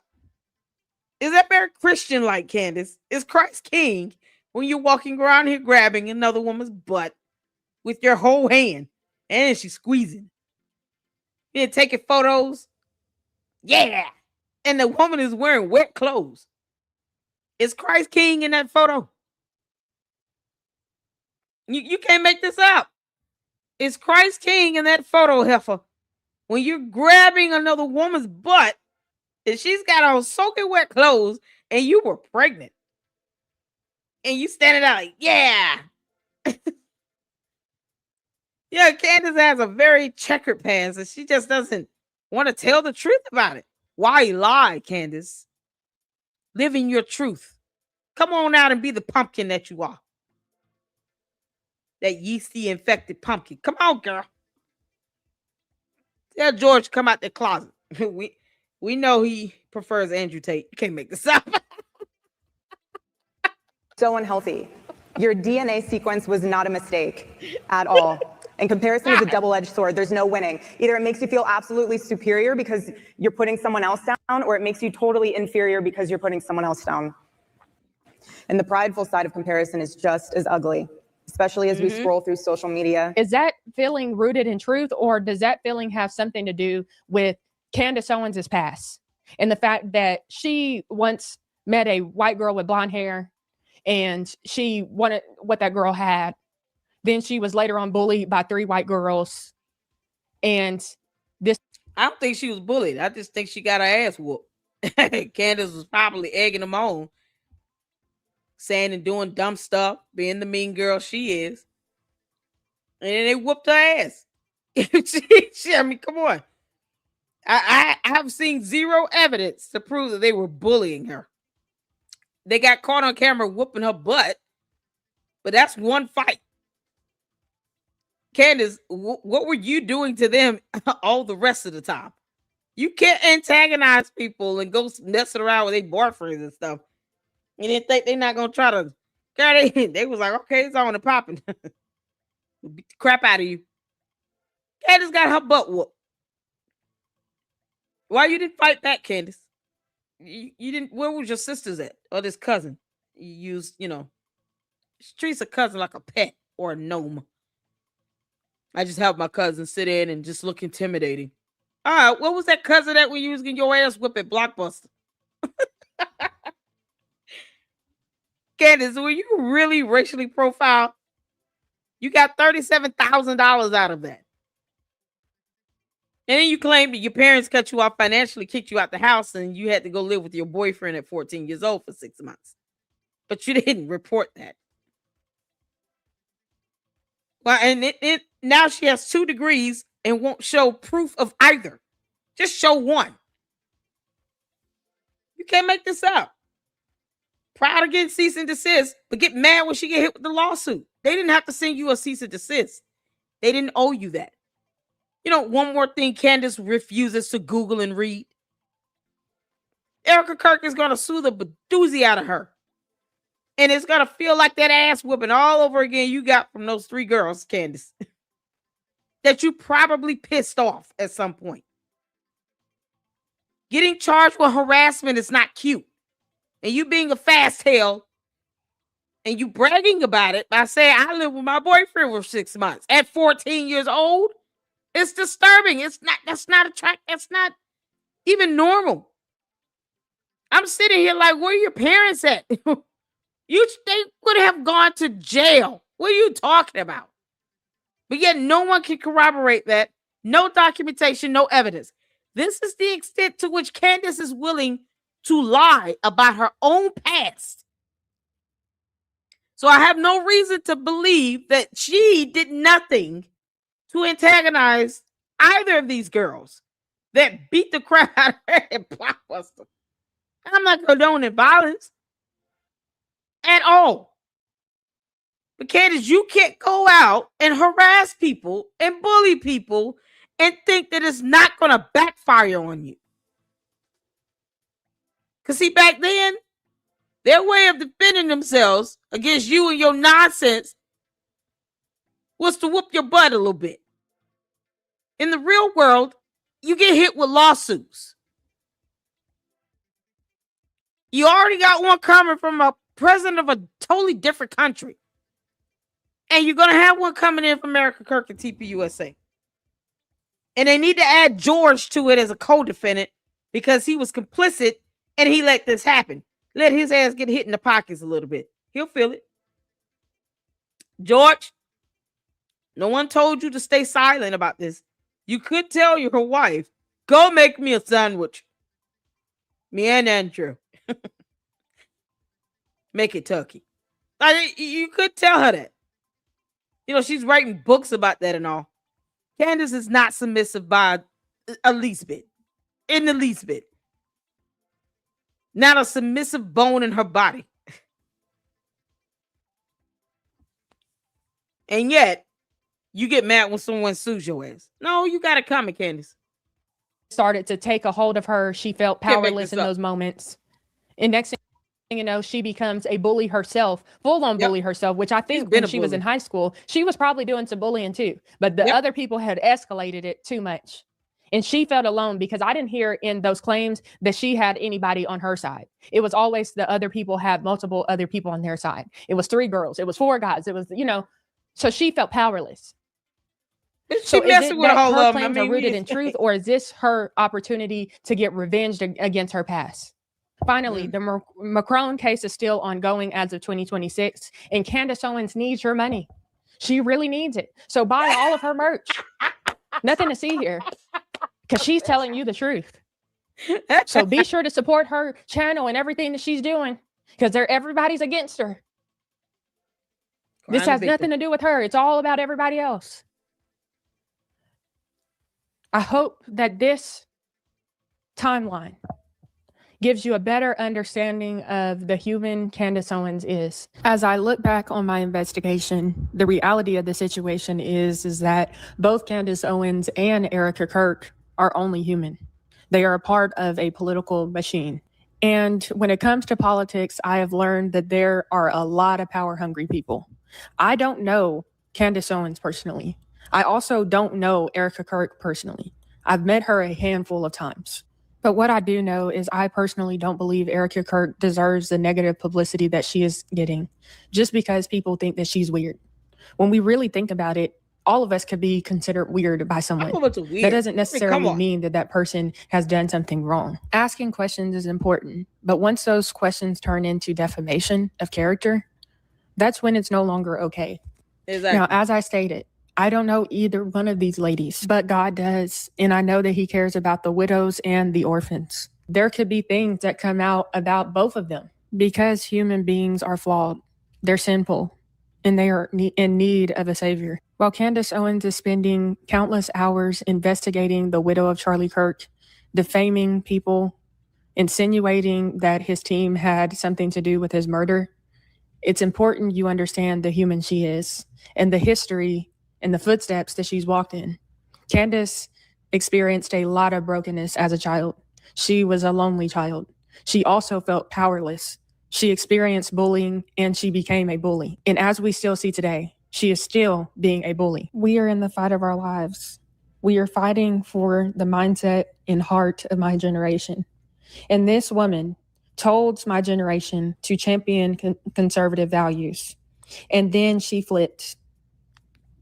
This is my why. This is why it was important to me to show you the human she is. I hope this timeline gives you a better understanding of Candace Owens Farmer and the human she is. Now, some of you may ask me and have already asked me, am I getting paid? Did somebody pay me for this? Girl, listen, I'm waiting on Candace cult members to give me the $7,000 at this point. Because Israel is taking too long, I guess. Who knows? Why don't they just pay us the money? Go figure. Then come on, Candy ass cult members. Y'all give us the money. Just give us the $7,000. Candace, your cult members want me to get $7,000. I already told you it's going to be per hour, heifer. I'm going to start invoicing her for real. I'm going to get a really good letterhead. And then I'm going to send Candace an invoice. On behalf of the cult members of yours that want me to get this $7,000, here you go. Pay to the order of my Cash App. You can't make this up. They want me to get paid so bad. Pay me the money. Shoot. That's not an insult. $7,000, that's cheap to me. Add another zero to that, make it $70,000. Why does it have to be $7,000? That's so cheap. Y'all see what we got to go through? We got to go through all these dumb bots. Sit here and read the Candy Cult members' comments and all this nonsense. Look at the headache we got to go through. We got to research, come up with evidence, documentation to prove Candace still does not have a degree. Reached out to the school. She still can't present a degree. Candace, we go through a lot to talk about you. The headache that you are for an hour when you're talking in your videos. I mean, you really think $7,000 is enough? No, it's not. Why don't you triple that? As a matter of fact, what the Bible says, 70 times sevenfold. I'm looking at more like $49,000. Just multiply that, girl. There you sitting here cheating us on this money. Give us more. What are you talking about? $7,000 is not enough, Candace. And why do the cult members keep coming up with that number? I've asked them every single time, where did you get 7,000 from? Why is that the number? I mean, wouldn't it be like 144,000 if they really want to hurt our feelings? It represents the 12 tribes of Judah. So the $144,000 is just like, oh, that's just too much. What difference does it make? They just coming up with numbers. Give me the $144,000. For the 12 tribes and the chosen ones, give me the $144,000. Good grief. Stop shortchanging us. All that we got to go through to sit here and talk about Candace. Stop shortchanging us. Can't make this up. Y'all, shout out to Tamira. I wanted to get in this article right quick before we end. Candace wrote this September 17, 2015. Candace. How I scored an Alderall's prescription without so much as a doctor's evaluation. 3 easy steps. Why are you writing articles like this, Candace? This is so disturbing. This is why, and I don't think I disagree with what Tamara said is her being a bully. Candace has always been a bully. She's always been a bully. What she has not always been is held accountable for it. And I think that butt whooping that them 3 girls gave you was just a taste of that accountability. Candace, you walk around grabbing other women's butts, taking photos when you're pregnant. Yeah. Can't make this up. I highly doubt that woman enjoyed that photo. She didn't look happy at all, Candace. Candace looked happier than the woman did. Candace, how did you score a whole prescription like this? Shouldn't you be in jail for pushing pills? This is the stuff that she wrote in 2015, as opposed to just going to school and getting an actual journalism degree. This is a how-to guide for anyone that is looking to score an amphetamine salt/Adderall prescription. Amphetamine. Why are you pushing this type of pill? That's a dangerous drug, Candace. When you're only 90 pounds and you're skin and bones and gaunt, that is the last thing you should be pushing. Candace was smart, but why are you taking strong meds like this? And you have not been evaluated by a doctor? You can't make this up. Did it conflict with that yeast infection going on? Candace, was the Adderall a way for you to try to subside the yeast infection symptoms or what? It must have been an itching and a burning and a pain. Candace, it's believable for you to still pee in the bed at night. You can't make this up. Yeasty is down there destroying that bladder. Oh, good Lord.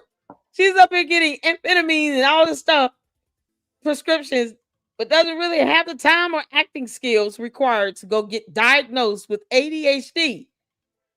Candace, do you have to act? I mean, we could just watch like 3 or 4 videos of you acting like you literally carrying on as if you have ADHD.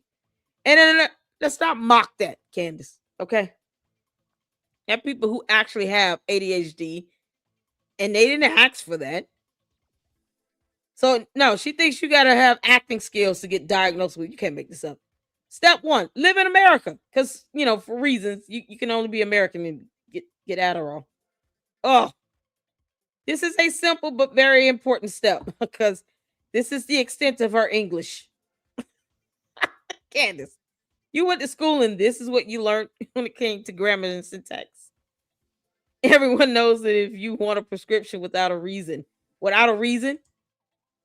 everyone knows. Everyone knows this. Does everyone know this, Candace? Oh, it's the grammar for me. It's the grammar. I can imagine Jay Witt reading this. He's a retired teacher and all. Deacon would be so mad right now. Yeah.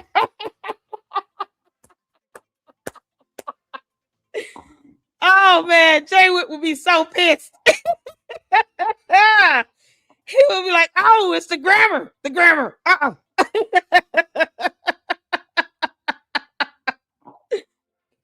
Oh, dear God.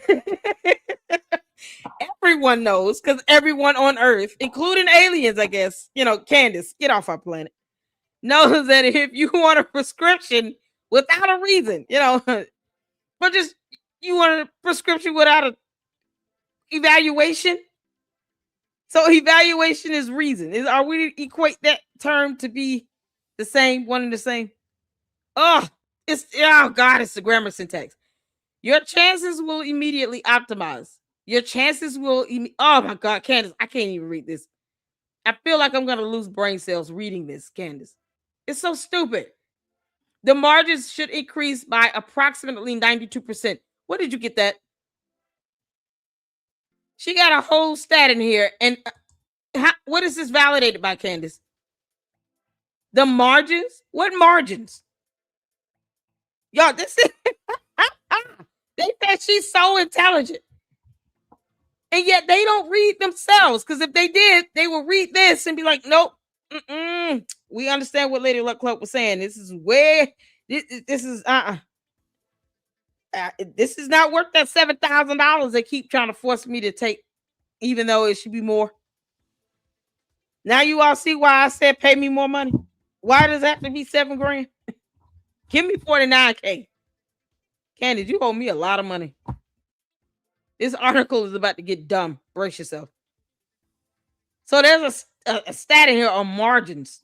God knows what data, scientific information she's reading. Who knows? She just came up with some. If you just live in the U.S., if you live in the U.S., Candace, there's certain words you just don't even need in here. Just is one of them. Step 2, consider deeply why. Consider deeply. Oh, God. Consider deeply why you want. Good grief. Where's her cousin at? Somebody should have stopped her from writing this article. Candace, somebody should have stopped you from writing. God had to be laughing on the throne at this. Even Jesus said, this heifer. Step 2, y'all. Here it is. Consider not dropping out of college and obtaining a degree in English if that is what you're majoring in. Please stay on course. Candace, go back to school. Consider deeply why you want this prescription, because reasons. As many of you know, this medication can be highly addictive. If you're going to take this sort of risk, please be responsible and at the very least, have a legitimate reason as to why you need it. For me, it was because I had 3 thesis papers to write in college that were due in the same week. Outrageous. And wait for it. My dash. The dash. Candace, why is this dash? My favorite fraternity ever. What? Oh my God. My favorite fraternity ever was throwing a party that weekend. So obviously I could manage both. Yeah, because this whole run-on sentence. Good Lord. Candace, it's the run-on sentence. You couldn't break this down into 2 sentences? This is what the cult members are sitting here getting in every day. When they hear her speak. She writes as she talks. Still stupid. Candace, I haven't going in on you for a while. I mean, and I'm just talking about completely ethering you. I haven't done that. I have not ethered. Candace Cadence, Karen. Amber Rose Owens Farmer. Yet. Doesn't mean you don't have it coming. I just haven't ethered you yet. Oh, this dumb alien. Candace. Oh, Lord. He didn't have an editor-in-chief or anything. I was in irrefutable need. Oh, my God, y'all. Here it is. Oh, the zenith of the stupidity. I was in irrefutable need of something. Oh, Jesus. Y'all see this? Do you all see this? Oh, my God. I was in irrefutable need of something that would speed my performance up. Oh, it's the Candace. I'm getting a headache. Her co-members say that she's smart and intelligent. Every time they say that, I'm going to reference this article. and make the candy ass cult members do something that they don't normally do, that would pain them to do. Read. You're going to read this damn article every time you say, Candace is smart and she's so intelligent. She's our Lord and Savior. She does no wrong. Prove her wrong. What? This article is just all wrong. Candace, if you're going to assimilate amongst humanity, you got to learn our language. Who in the world approved this article to be posted anywhere on the internet? I was in irrefutable need of something that would speed my performance up. Not speed up my performance, because grammatically it would be better. Step 3, just ask for it, comma, man.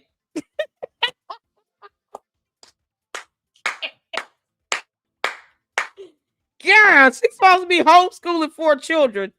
I am so concerned about those kids. Candace, please tell me you have a nanny or a sitter or somebody that's actually doing all of the homeschooling, because you should definitely steer clear of English. Like anything ELA, language arts, reading, comprehension, writing, creative expressions. Stay out of it and let the teacher do it.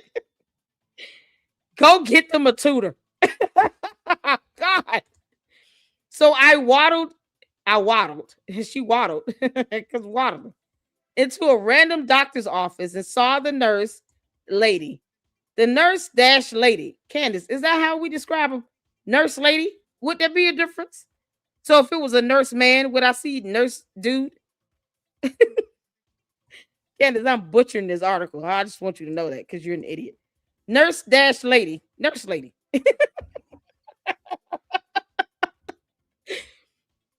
Yeah, not nurse dash dude or nurse guy. Nurse lady. The one that comes in before the doctor and takes your blood pressure, asks your medical history, etc., etc. Are you talking about the tech? Or a CNA? Candace, you couldn't just give the job title? The nurse lady. The nurse lady. I can't believe this. She had 4 kids, you all. Can you imagine doctor coming in or the nurse? And she's like, hi, are you the nurse lady? Are you here to give me more IV fluids? I'm giving birth. Candace, oh God. Oh man. Oh, y'all, this is the zenith of her intellect. Candace, I know you listening, you dumb doornail. You can't make this up. Oh, Beetlejuice.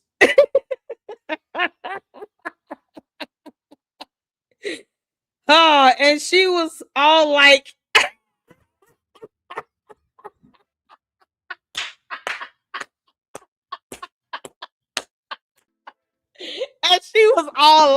oh God. Oh God. Oh man, why you all put me up to this? Who sent me this? I'm about to be so mad at you.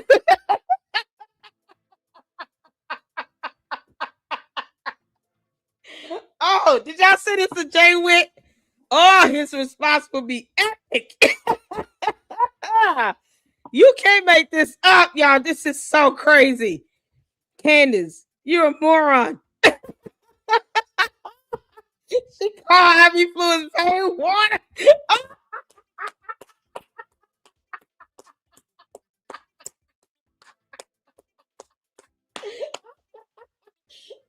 Good God.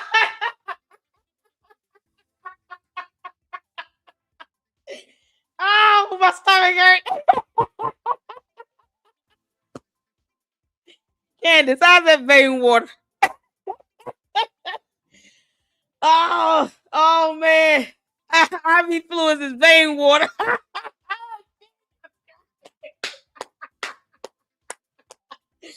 Oh, that's priceless. Woo, child. She called it vein water. Oh my God. Yeah, no, you don't even have to ask. That's exactly what she calls it. Vein water. Is this vein water? Oh God. Oh Lord have mercy. Can y'all imagine what she calls monostat 7?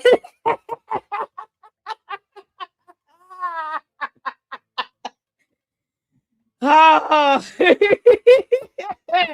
Y'all get creative and tell me what you think she calls monostat 7.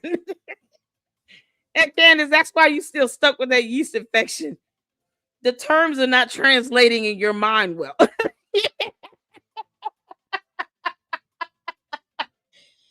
Oh man. Oh my good God in heaven. Oh, Candace. Oh God. Yeah, we gotta have a good laugh on her behind. Y'all, what you think she calling monostat 7? That's why yeasty is still here. It's lingering. Who, Lord?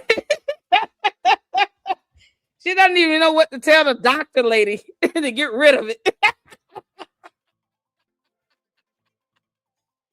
Oh. If we got nurse lady, it's got to be Dr. Woman. You can't make this up.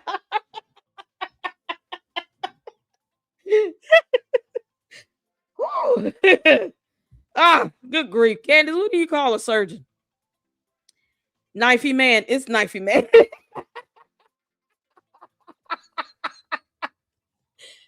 Oh, good God.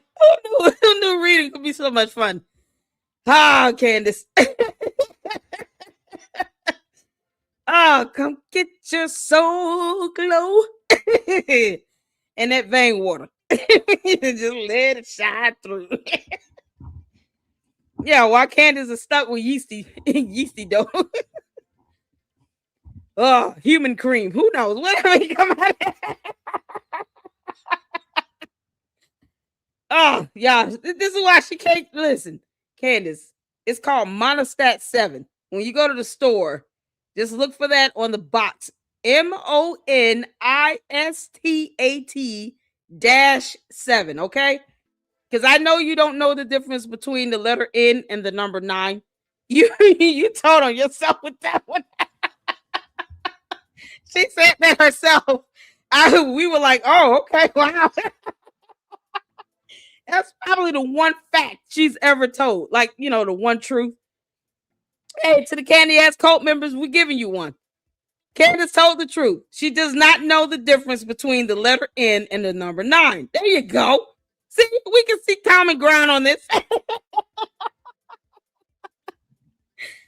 Oh, God. And she was all like, why are you here? Not why are you here? Never mind that. Why are you here? Question mark. And then, more of a run-on sentence. And I was like, I just need to refill my prescriptions, ma'am.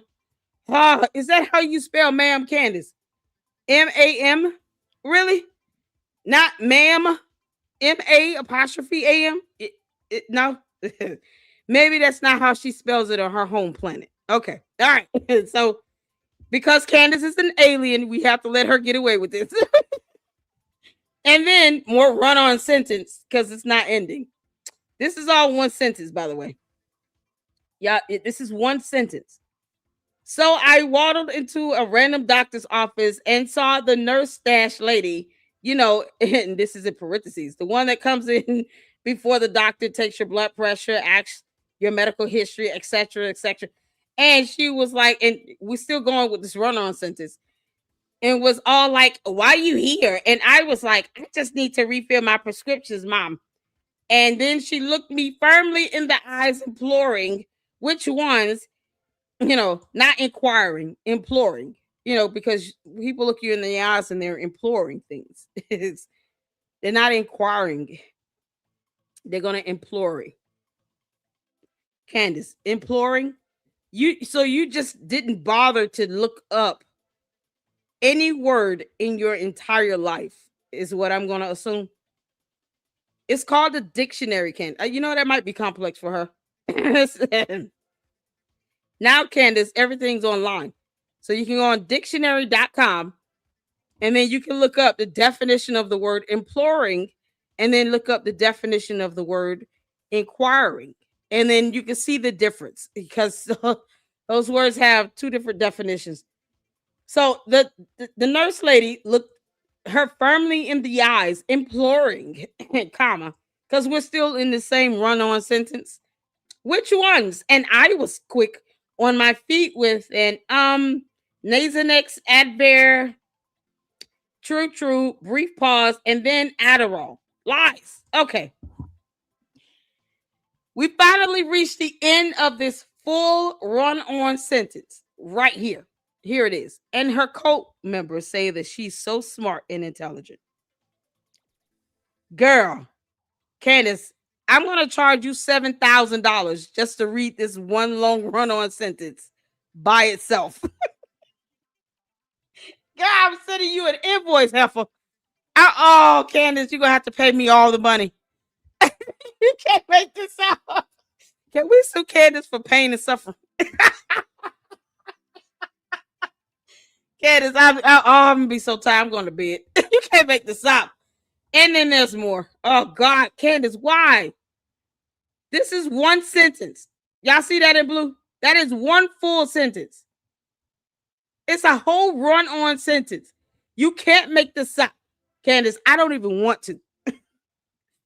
I'm going to send her a bill. Somebody tell her on x.com to look out for my invoice for reading this dumb article she wrote. Lies. It's funny, though. We've had a good time. All right. We've got the best joke of all tonight. Vein water. Oh, my God. So she said, Nasonex, Advair, true, brief pause, and then Adderall. Lies. Because somehow this is a whole word with exclamation in. Okay. Girl, she then asked me how many milligrams, and I was game time ready. Oh my God. She did ask me how many milligrams, and I was game time ready with a 20 milligrams instant release twice a day. What? You know what, Candace? If you got back on Xanax, I probably would not oppose that. I just, y'all, I'm going to show y'all. I got a source that told me that Candace is still taking stuff to calm the hell down. I'm going to show you a picture of the source. Okay. And when we get through, I'm going to show you all the source. You won't believe it.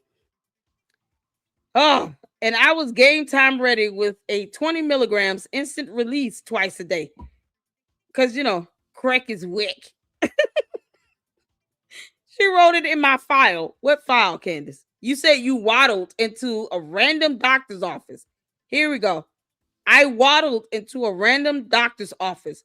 So how did you have a file all of a sudden? You mean your medical record?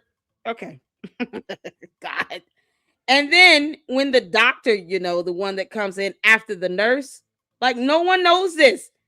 Did y'all know that there was a thing called nurse lady and a thing called doctor man?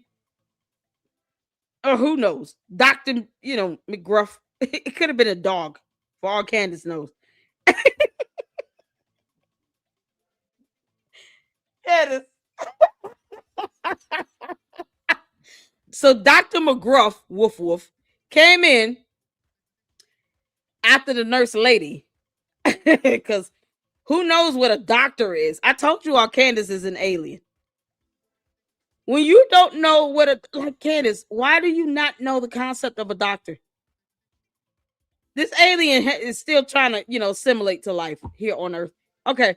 Came in. She proceeded to listen to my lungs and then wrote me all of my refill prescriptions because how do you have a refill for Adderall when you've never had a original prescription filed to begin with? And how exactly did you pay for this, Candace? Oh, hopefully she'll tell us later. I then became addicted to taking Adderall every midterm and final season for the rest of my college career. which was like 3 years because she dropped out. And you know what? Candace, what did your thesis look like? God, this is just an article. Can you imagine her thesis papers? You have to be serious with those. Candace, if it read like Umar Johnson's dissertation for his damn I'm gonna laugh. I'm gonna find her thesis papers just so we can have a good time, because otherwise there's nothing to learn from it. No reply. You think you can track down one of her thesis papers? I'm in the mood.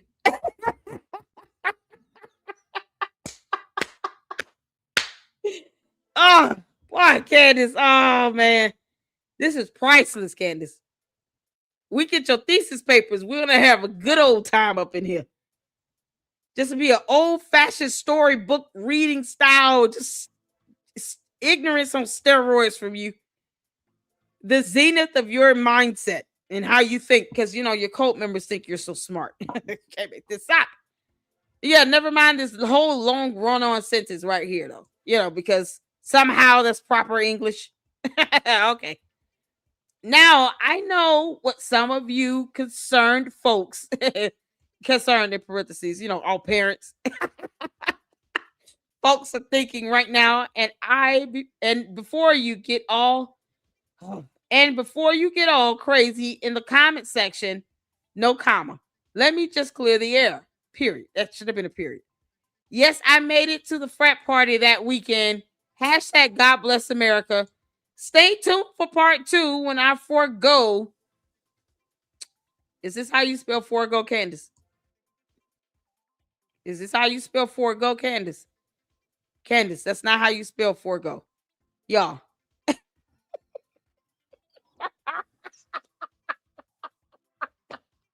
Y'all got to send this. Oh, God. Please tell me Jay Witt read this. Did Jay Witt read this? You can't make this up. If he read this, listen, we can track down her English dissertation, please. I want it. I want her thesis papers. Hey, yes, how you doing, honey? I want Candace's thesis papers. Candace, I'm going to butcher that. I'm going to tear those thesis papers up, girl. And you in the process. We're going to laugh for hours. Do you understand? My jokes will be unlimited. I'm telling you, I'm coming in with the English accent, and I'm going to do a mean Irish accent. I'm coming in with it all, Candace. I'm going to wear your ass out in those thesis papers. Will I get my hands on them? Oh, I'm having a whole live stream for that. I'm going to come on camera and read it all.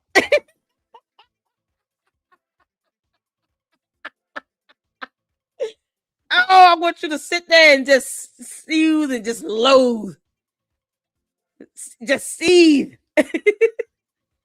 And loathe me reading your thesis papers. Oh, good Lord. You can't make this up. Candace, how do you spell forego, girl?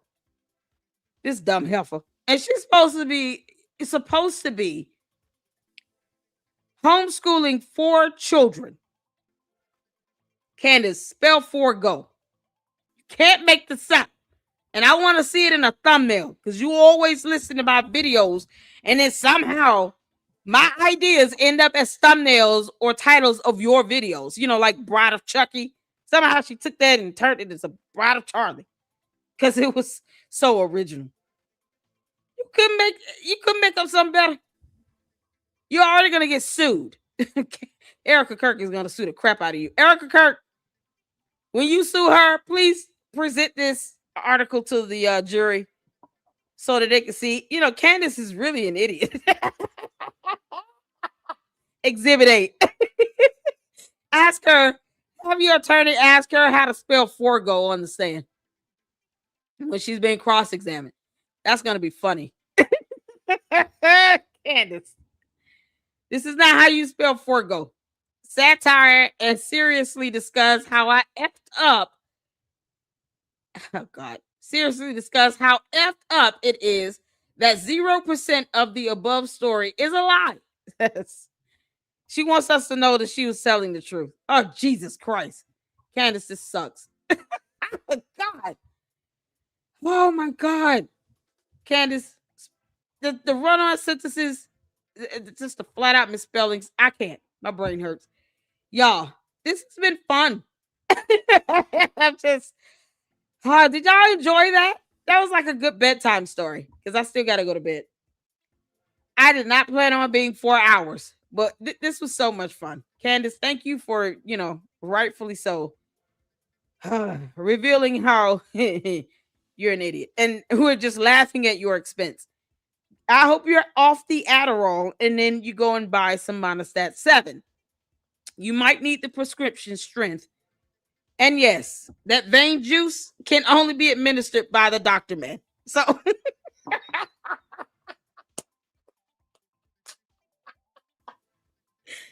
do not get on the nurse lady's nerve.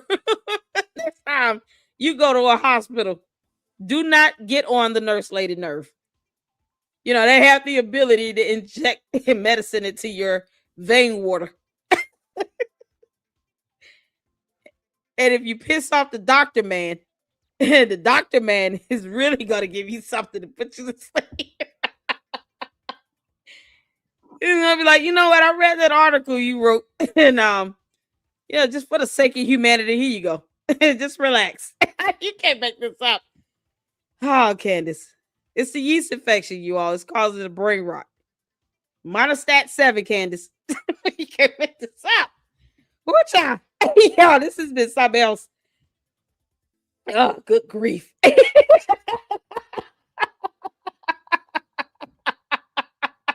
Did people pay to read this crap? I hope not. They all need to demand a refund. That's why I said, can we sue Candace for pain and suffering? Candace, my head hurts. And I have a migraine. I'm tired. And I'm hot. I've been laughing. Good grief. Oh, man, that was painful. Oh, I'm going to sue Candace. We're going to have to start a class action lawsuit, y'all. For all those who've been, even if you had a headache or chest pain or shortness of breath, you've experienced any of these symptoms, please call 1-800-SUE-CANDACE. 1-800, join this class action lawsuit, sue Candace. You can't make this up. Thank y'all so much for tuning in. Let's see, we got Melinda sent us a $5 super. Thank you so much. I did. We grabbed this article. Melinda, it's because I love you, girl. You better be glad I love you. Thank you for the $5 super. So Wolfie posted up from CO's blog page where she wrote this article here about the Adderall without the doctor's permission or prescription. So shout out to Melinda. Y'all, we had a good time. That was fun. If you want a headache, go listen to Candace. Exactly. Or read her article. You'll definitely walk away with a pulsing migraine. My migraine is pulsating. I want to thank all of you so much for the support and tuning in. Hit the like button on the way out. And we're going to go live tomorrow, you all. And yes, email me no reply so we can rectify what's happening here. Because I don't want to do anything to upset my supporters because you guys come first. All right. Thank you all. Thank you, mods, for holding it down. And until the next one, Lady Luck Club out. Deuces.